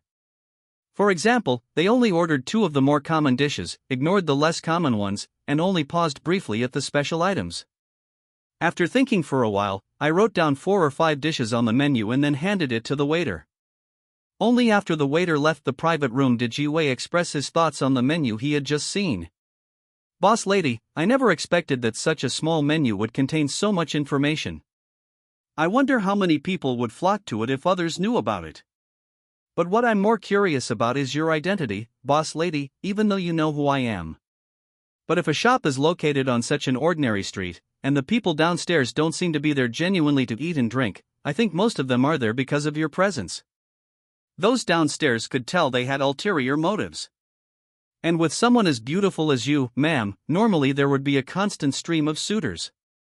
It would never be like this before. I only saw Rongrong's envy in their eyes, nothing more. Coupled with the unusual nature of this menu, it's enough to show that you're not simple. So, who exactly are you? Clap clap clap. After hearing this, Dongfang Ning clapped her hands vigorously and exclaimed in admiration. He truly lives up to his reputation as the chairman of the Yi Group in the provincial capital. Your mind is exceptionally clear. Since that's the case, why don't you introduce yourself? I'm Dongfang Ning, the Miss Dongfang you've all been talking about. I met Yi Feng once before at the food street, as you probably already know. It's a pity we haven't seen each other since our last meeting. Actually, I've heard about the Yi Group's situation before, and I think I can help you. After listening, Yue immediately became interested. Although he might have expected it beforehand, the reality brought a different feeling. He said, "Oh. It seems Miss Dongfang knows what we need?" After listening, Dongfang Ning simply smiled and said, "It seems Chairman Yi doesn't trust me after asking that question. Okay. I'm just going to tell you something that's giving you a headache, or rather, something you're currently investigating. You're looking for the whereabouts of young Master Yi and second Miss Yi." After Dongfang Ning finished speaking, Yue's body trembled, and he looked at Dongfang Ning with an incredulous expression, saying, "I've kept this a secret, how did you find out?" Chapter 104 Dongfang Yao. Faced with Yue's questioning gaze, Dongfang Ning simply smiled and remained silent. Seeing Dongfang Ning's attitude towards his question, he was annoyed but couldn't say anything. He also knew that everyone in this world has their own secrets, and whether or not someone wants to tell you is their business, and it has nothing to do with him. However, although the logic is sound, if this question remains unanswered, it will continue to weigh on Yue's mind, and he may even have trouble sleeping in the future. Seeing Yue's anxious expression, Dongfang Ning didn't keep him in suspense any longer and said, "Chairman Yi, alright, I won't keep you in suspense any longer, let me tell you the truth. In this provincial capital, almost every company has spies planted by the Dongfang family, and we also have many of the Dongfang family's properties here. So is it really that difficult to get this information?" To Yue's surprise, he couldn't discern any emotion from Dongfang Ning's expression. Her expression was calm, as if all of this was perfectly normal. This made Yue even more puzzled. However, Yue understood that Dongfang Ning must have other requests for him to see so much today, so he spoke frankly. "So, Miss Dongfang, what exactly is your purpose tonight?" However, tonight was destined to disappoint Yue. Dongfang Ning didn't answer Yue's question directly, but simply said, "I know the whereabouts of young Master Yi and second Miss Yi." This one sentence threw Yue into complete disarray. He said to Dongfang Ning, "Miss Dong, is what you're saying true? You really know their whereabouts?" Yue thought he was about to see Yishi and Yigu, but what Dongfang Ning said next was even more shocking. He heard Dongfang Ning say, word by word, Chairman Yi, please calm down and let me explain slowly. In fact, the day Miss Yi had her accident was most likely 3 days prior. To put it simply, it was the time when Yi Feng and his group went to the Yi group. Furthermore, I believe the date of the incident involving the second young lady of the Yi family was also that day. Also, based on the investigation over the past 2 days, not only Yi Gu disappeared, but also the man who went to the coffee shop with young Master Yi that day. The very next day, a dramatic change occurred within the Yi group. Therefore, we have reason to suspect that Miss Ye's kidnapping and the recent events in your group are very likely related to young Master Yi. However, we are still searching. After listening to Dongfang Ning's analysis, Yue also felt that her words made a lot of sense. Although he had expected it beforehand, whether it was his own analysis or the recording pen, it all seemed to point to Yi Gu. But Yue himself had to accept this fact, and he couldn't deceive himself. After all, in my own eyes, self-deception is undoubtedly a sign of cowardice. After calming down, he realized he had no appetite at all. All he wanted now was to leave as quickly as possible and vent his anger. Yue's state was naturally noticed by Dongfang Ning. As someone who had dealt with countless men, Dongfang Ning could tell that Yue was clearly physically exhausted and trying to unleash the hidden beast within him. Without further hesitation, he found 2 beautiful, tall women from the shop and helped Yue into the room. What follows is self-explanatory. That's great. Yue originally wanted to bring food for Yi Feng and the others, but now he doesn't have to. Miss, he is the chairman of the Yi group, a man of high status. Aren't you going to do something to him? After Dongfang Ning saw them take Yue upstairs, an elderly man nearing 50 approached. Dongfang Ning looked at him. He was dressed in a blue robe, with a handsome face and refined features, a rare beauty even in the capital. If Dongfang Ning hadn't known that this person was over 50, others would have mistaken him for someone in their 30s or 40s.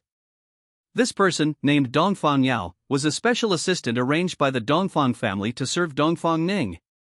He had been with old Master Dongfang since childhood and was essentially Dongfang Ning's childhood sweetheart, at least, that's Dongfang Yao's own perception. After all, there's a nearly 20-year age gap between them.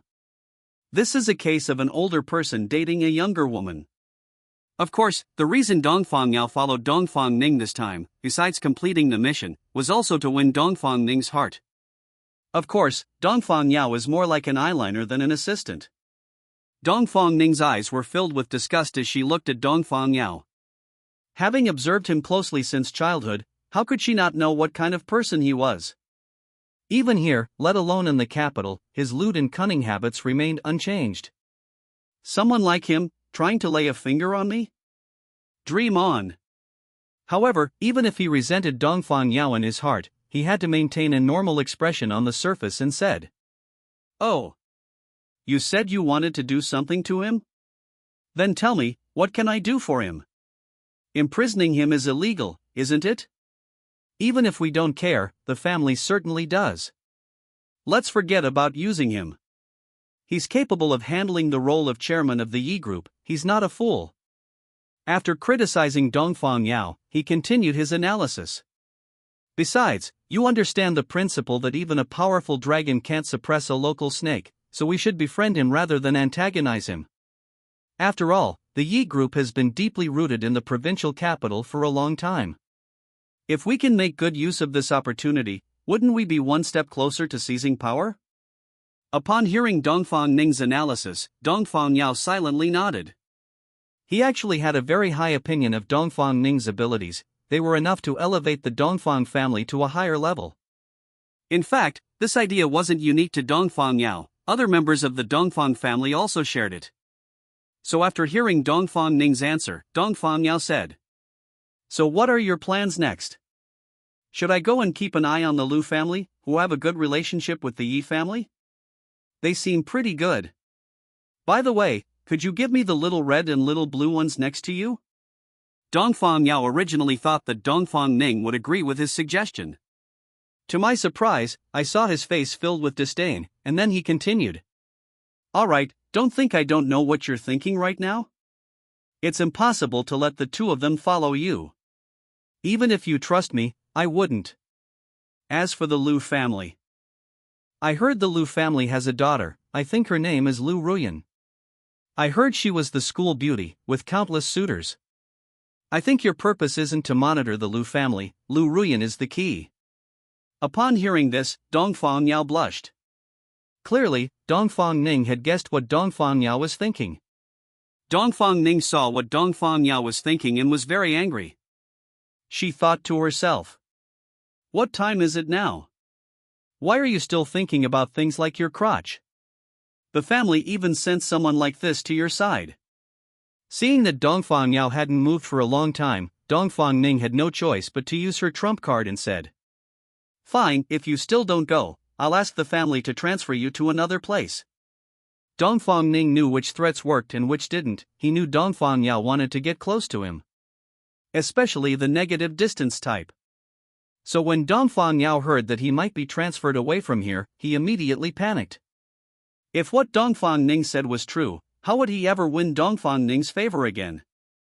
That's right, Dongfang Yao thought that Dongfang Ning couldn't possibly know what he had done. Chapter 105 Little Red and Little Blue. Yue woke up to find himself holding two delicate young women in his arms, and was instantly startled awake, exclaiming, "Who are you people, and why are you in my bed? What did you do to me last night?" Yue looked at the two of them. Judging by appearance, I'd rate it around 80 to 85 out of 100. It's just a little less impressive than those celebrities. Pooh. What was I thinking just now? How could anyone have such a despicable thought? I'm not clean anymore. Wife, I'm so sorry. Seeing that the two of them did not answer, Dongfang Ning walked in. Seeing their rosy complexions, she couldn't help but tease them.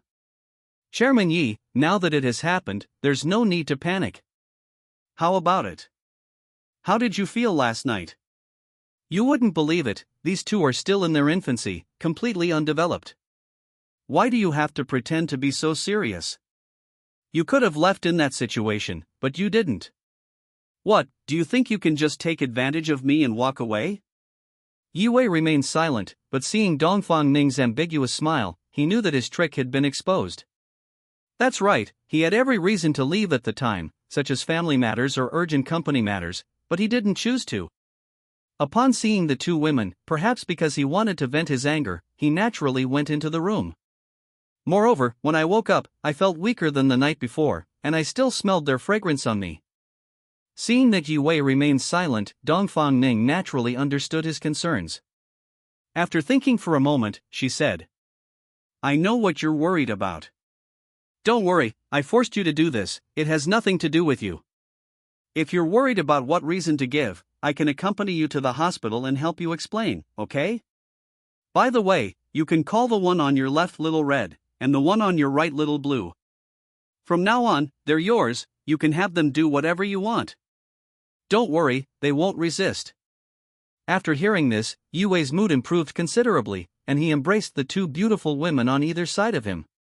This response has clearly provided the answer. He felt that he had reached the climax of his life.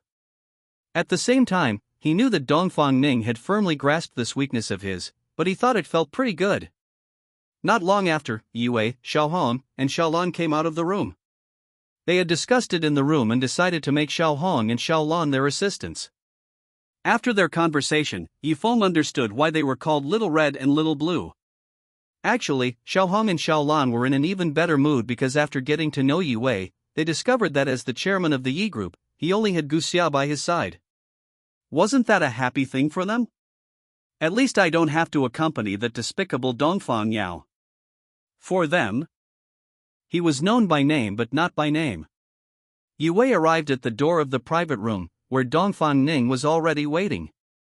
Seeing Yue's energetic appearance, Dongfang Ning nodded in satisfaction and said, "It seems our chairman Yi is in really good health. It's done so quickly." Hearing Dongfang Ning's teasing, Yue, after getting to know her better over the night, roughly understood her personality and decided to try joking around with her. "Yes. Those two were really great last night. Wouldn't it be even better if Miss Dongfang joined us?" After Yue finished speaking, he saw Xiaohong and Xiaolan silently give him a thumbs up. "Ox! You're really amazing." Sure enough, the next moment, Yue felt a tap on his body, followed by waves of pain. The sensation was indescribably intense. The pain lasted for about half an hour before gradually subsiding, and then, Dongfang Ning's silvery laughter rang out. Chairman Yi, I know you were joking just now, but there's a saying that goes, if you make too many jokes, maybe one day they'll become reality, and then they might not be jokes anymore. It's a nightmare, understand? After experiencing Dongfang Ning's methods firsthand, Yue no longer dared to have any other thoughts about her, so he chuckled awkwardly. I never expected Miss Dongfang to be such a hidden talent. To have such skill at such a young age is truly an eye-opener. From then on, Yue never dared to look at Dongfang Ning with strange eyes again, not for any other reason. Actually, the main problem is that I'm too scared. Then, looking at Xiaohong and Xiaolan, he realized that they were not simple either. After Yue finished speaking, Dongfang Ning seemed to remember something and said, Oh. By the way. There's something I forgot to tell you, although Little Red and Little Blue are a little less skilled than me, they're still among the best in the world. These two people, by following you, can also act as your driver and bodyguard in crucial moments. And these two will be extremely loyal to you, and will absolutely not have the slightest intention of betraying you. Really? I guessed right. After listening, Yue's unease lingered in his mind. He thought of the latest situation of the Yi group and then said, Miss Dongfang, what about last night? Dongfang Ning thought he was referring to the incident between Xiaohong and Xiaolan, so she said, Don't worry, I'll keep it a secret from you. Upon hearing this, Yue knew that Dongfang Ning had misunderstood, so he said, Miss Dongfang, you've misunderstood. That's not what I wanted to say at all. What I want to talk about is Yi Gu and my second daughter. Upon hearing this, Dongfang Ning realized it was about this matter and said, Didn't I tell you about this?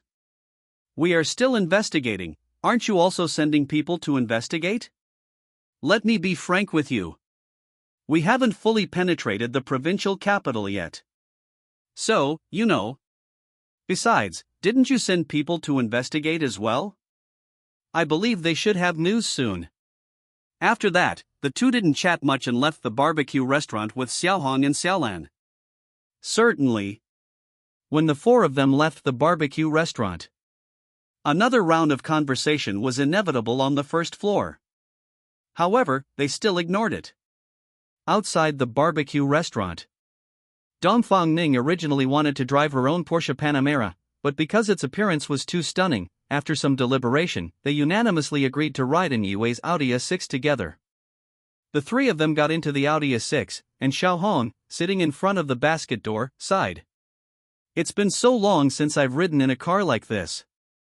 Yue suddenly became interested upon hearing Xiaohong's remarks and said, Oh. If you put it that way, is there something wrong with this car? If you don't like this one, I have many other cars in my garage. If you want one later, I can give it to you. Yue thought that Xiaohong would at least smile after hearing this, but to his surprise, Xiaohong seemed to feel even worse after hearing it. Seeing Xiaohong's state, Yue didn't know what to do, so he looked at Xiaolan with pleading eyes. Xiaolan was sitting in the passenger seat, so when she met Yue's gaze, she gave him a helpless look. Yue panicked. In his heart, Xiaohong and Xiaolan were already his women. Seeing that his women were ignoring him, he kept thinking of a solution. Xiaohong saw her scratching her head and cheeks. Put. Xiaohong chuckled, finding Yue quite amusing. Although Dongfang Ning called them Xiaohong and Xiaolan, they knew they were already in their 30s or 40s. Though they appeared to be delicate young women, the bitterness in their hearts was something only they themselves truly understood. Seeing the beautiful woman's smiling face, Yue felt like a scumbag. Pooh. He's a total jerk. Fortunately, with Yue's persistent efforts, Xiaohong gradually forgave him. Seeing how well the two of them got along, Dongfang Ning's smile gradually brightened. Time flies. In what Yue considered a cheerful atmosphere, and of course, not just Yue's opinion. I'm not going to say anything more. Heartbreaking. The Audi S6 has arrived at the hospital. Chapter 106 Gathering. At the ward entrance. Yi Wei and his group of 4 arrived at the ward door. He knocked on the door. Bang bang bang. Enter. The person who opened the door was the Yi family's butler. Yi Feng was chatting with Su Nan by the hospital bed when Yi Wei walked in with Dongfang Ning, Xiao Hong, and Xiao Lan. Young Master Yi is truly blessed. Even when he's sick, he still has a beautiful woman by his side. This scene is making me a little jealous. Dongfang Ning's beautiful eyes were filled with curiosity when she saw Yi Nan next to Yi Feng. Yi Feng understood that Dongfang Ning was joking, and looking at Dongfang Ning's beautiful and charming face, he couldn't help but admire her. Miss Dongfang, you've become even more beautiful and charming than last time we last met. After Yi Feng finished speaking, he didn't notice the astonished expressions on Yi Wei's, Xiao Hong's, and Xiao Lan's faces. They all thought that this man, who dared to joke with the young lady like this, would surely suffer a terrible fate. To their great surprise, Dongfang Ning didn't seem to mind Yi Feng's actions. He went to the other side of the hospital bed, opposite Su Nan. Hey, what are you doing sitting here? This is my seat. Just then, an angry shout rang out, and Lu Ruyan emerged from the restroom. He hadn't expected that his spot would be taken while he was using the toilet. As for how Lu Ruyan arrived, it was because she rushed over as soon as she learned that Su Nan had come to the hospital. When Dongfang Ning saw a beautiful woman walking by, she compared her to Su Nan and, for a moment, couldn't determine who was more attractive. Yi Feng is currently in a very awkward position. To his right is Su Nan, to his left is Dongfang Ning, and in front of him is Lu Ruyan. Yi Feng is now surrounded by 3 women. The situation reached a stalemate for a moment. This gave Yi Feng a bit of a headache. If anyone else saw this scene, they would definitely be drooling with envy for Yi Feng. Yi Feng had heard of what a battlefield was before, but he thought it was something made up. Only those who have truly experienced it know how terrifying it is. Xiao Lan and Xiao Hong quietly approached Yi Wei, secretly observing Yi Feng's incredibly handsome face. Looking at Yi Wei again, although they admitted he was somewhat handsome, compared to Yi Feng, they instantly felt a bit cheated. Moreover, judging from Yi Feng's appearance, he must have plenty of resources. Little Blue and Little Red exchanged a glance, and then Little Blue asked curiously. The man lying in the hospital bed is your son. He's actually quite handsome. Yi Wei felt a little uncomfortable after hearing this. It was just praise of his son. My son's appearance equals handsome equals my own appearance. It's worth it. After Yi Wei figured out the formula in his mind, he felt much better and praised it. That's right. Don't you even know whose son this is? Be mine. He inherited my genes, how could he not be handsome? Xiao Hong and Xiao Lan rolled their eyes when they heard Yi Wei's shameless reply. Fortunately, Dongfang Ning broke the ice at this moment. Looking at Lu Ruyan's puffed-up face, Dongfang Ning teased Yi Feng. Sure. Yi Feng, one isn't enough, I want 2. What, want to have a threesome all to yourself? Lu Ruyan and Su Nan blushed deeply upon hearing Dongfang Ning's explicit words. Neither of them had ever been in a serious relationship. Su Nan, needless to say, as mentioned before, although he had countless suitors, he had never been in a relationship, he had always been with Gao Yuan. Lu Ruyan felt the same way. He used to feel blind because his heart was only for Yi Gu, and he hadn't paid attention to Yi Feng. So he wanted to make up for it. Unlike the other transmigrators, the real and fake young masters, Yi Feng didn't have a system by his side, memories of his past life, or a powerful background or many friends. So what if Yi Feng transmigrated? When he transmigrated, he only knew one plot point. Although he knew this was the world of a book, he hadn't read it, so he couldn't take advantage of the situation like in a novel. Who can say that someone who transmigrates into a book will necessarily know the plot? Besides, with the Yi family as a ready-made solution, why bother striving for anything else? Wouldn't that just be asking for trouble?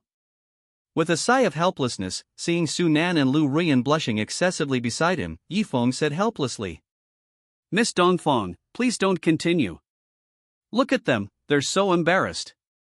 After saying that, Yi Feng got down to business and said. Have Yi Gu and Yi Shi still not been found? There are only 2 days left. The school gave me a week off, and it's the 4th day now.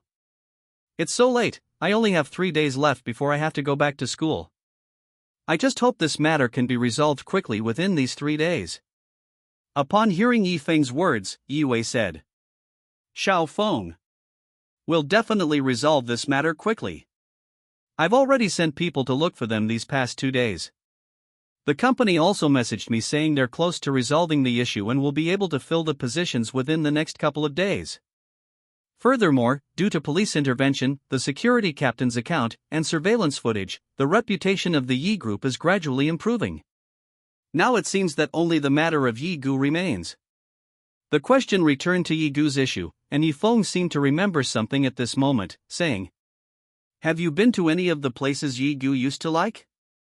Regarding Yi Feng's question, Yi Wei replied, Sai, I sent people there before, and I even sent someone to monitor the place for a day, but we found no trace of that kid Yi Gu at all. It seems that our only hope now rests on the abilities of the Lu and Dongfang families. At this moment, Yi Shi walked in from outside. Looking around, it was clear that Yi Shi had seen many things clearly after the events of the past few days, and she looked much more haggard than before. Yi Shi looked at Yi Feng and said, Xiao Feng, I just heard you say that you're looking for Yi Gu. Maybe I can help you. Seeing Yi Shi's haggard appearance, Yi Feng was worried about her health and said, Your current physical condition isn't suitable for doing anything else. What you need to do now is rest well and get your health back before you're ready to do anything else. Yi Shi listened to the concern in Yi Feng's words and smiled slightly, but that smile contained too much desolation. Yi Shi then talked about her past with Yi Gu and said, Xiao Feng, I hope I can join your side. Do you know what? Ever since that incident 5 years ago, we've unanimously concluded without a second thought that it was all your fault. I went to Guishan before to investigate the truth of what happened there. We used to care a lot about Ji Gu, thinking he was the best kid in the world. But my recent investigation revealed that what happened 5 years ago wasn't you abandoning us, you protected us all by yourself and shielded us from those thugs. It's laughable that we previously regarded Yi Gu as our savior. Furthermore, I have strong reason to suspect that all the things that happened in our family before were definitely related to Yi Gu. I really hate him now. Yi Feng felt no emotion upon hearing Yi Shi's touching story. Yi Feng knew very well that Yi Shi's words weren't solely due to the harm he had caused the Yi family, more so because Yi Shi felt that her years of devotion to Yi Gu had resulted in such an ending. Yi Shi must be extremely proud to have become the director of the Provincial First People's Hospital. He wouldn't allow himself to be tainted by Yi Gu's reputation. However, Yi Feng didn't care about these things. What he cared more about was how Yi Shi planned to help, so Yi Feng said, Alright. Having said all that, tell me how you can help. This is the most important thing right now. Chapter 107 Clues. Yi Feng no longer needs to worry about running out of money. Alright. Having said all that, tell me how you can help. This is important. Yi Feng stared intently at Yi Shi, and Yi Wei also looked over at this moment and said, Xiaoxi, if you have any clues, just tell everyone. Yi Shi said no more, walked towards Yi Feng, then picked up her phone and handed it to Yi Feng, saying, Here you go, Yi Gu's whereabouts are in this. Yi Feng picked up his phone and saw a location displayed on the screen. He exclaimed in surprise upon seeing the screen. Sure. You even installed GPS on Yi Gu's phone. That really shows how deep your feelings are. Does Yi Gu know about this? If you knew that, this thing wouldn't work. Seeing the joy on Yi Feng's face, Yi Shi's mood improved considerably. However, Yi Shi also understood Yi Feng's worries and said, Yi Gu actually didn't know about this, and I hadn't told him before. Furthermore, based on the current location, the target is still in the provincial capital, or more specifically, in an orphanage in the eastern suburbs. Orphanage. Upon hearing the words orphanage, Yi Feng's eyes lit up. He looked at Yi Wei and said, Yi Wei, I'm asking you, do you know about Yi Gu's birth? He asked, where did it come from? When Yi Feng asked about Yi Gu's background, and seeing the curious looks from everyone, Yi Wei knew he couldn't hide the truth any longer and had no choice but to tell the truth. All right. Let me tell you now. Actually, when you disappeared as a child, your mother was heartbroken and planned to adopt a child from the orphanage in the east of the city. Yi Gu was the child your mother and I adopted from the orphanage. At the time, your mother and I thought Yi Gu was a kind-hearted guy, had a nice voice, and knew how to comfort people. So he planned to bring the others with him, but no one expected that although he seemed well-behaved and likable on the surface, he was actually a sharp-tongued person behind the scenes. After hearing Yi Wei's story, while everyone felt sympathy for the Yi family, they couldn't help but feel contempt for him. In fact, both Dongfang Ning and Su Nan knew more or less about Yi Feng's past experiences. To be honest, they had never heard of any family that would spoil an adopted child and kill their own. It was truly tragic and lamentable. Yi Feng didn't have many feelings about it. Sometimes he would think to himself, if only I could transmigrate into the body of the fake young master in this book.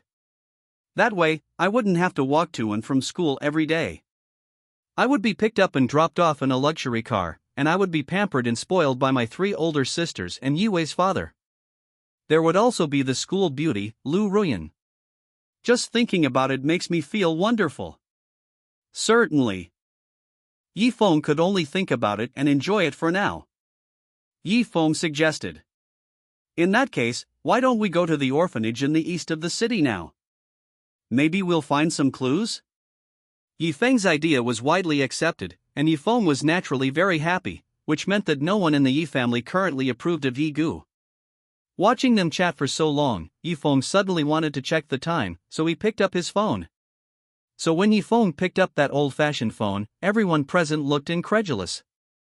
Yi Feng, seeing everyone's surprised expressions, hadn't quite reacted yet and thought there was something wrong with his face, so he said, "Why bother reading this? Is there something wrong with my face?" At this moment, Dongfang Ning came to Yi Feng, picked up Yi Feng's phone, looked at the brand, and teased him with a smile. Who would have thought? Young Master Yi is such a simple and honest person.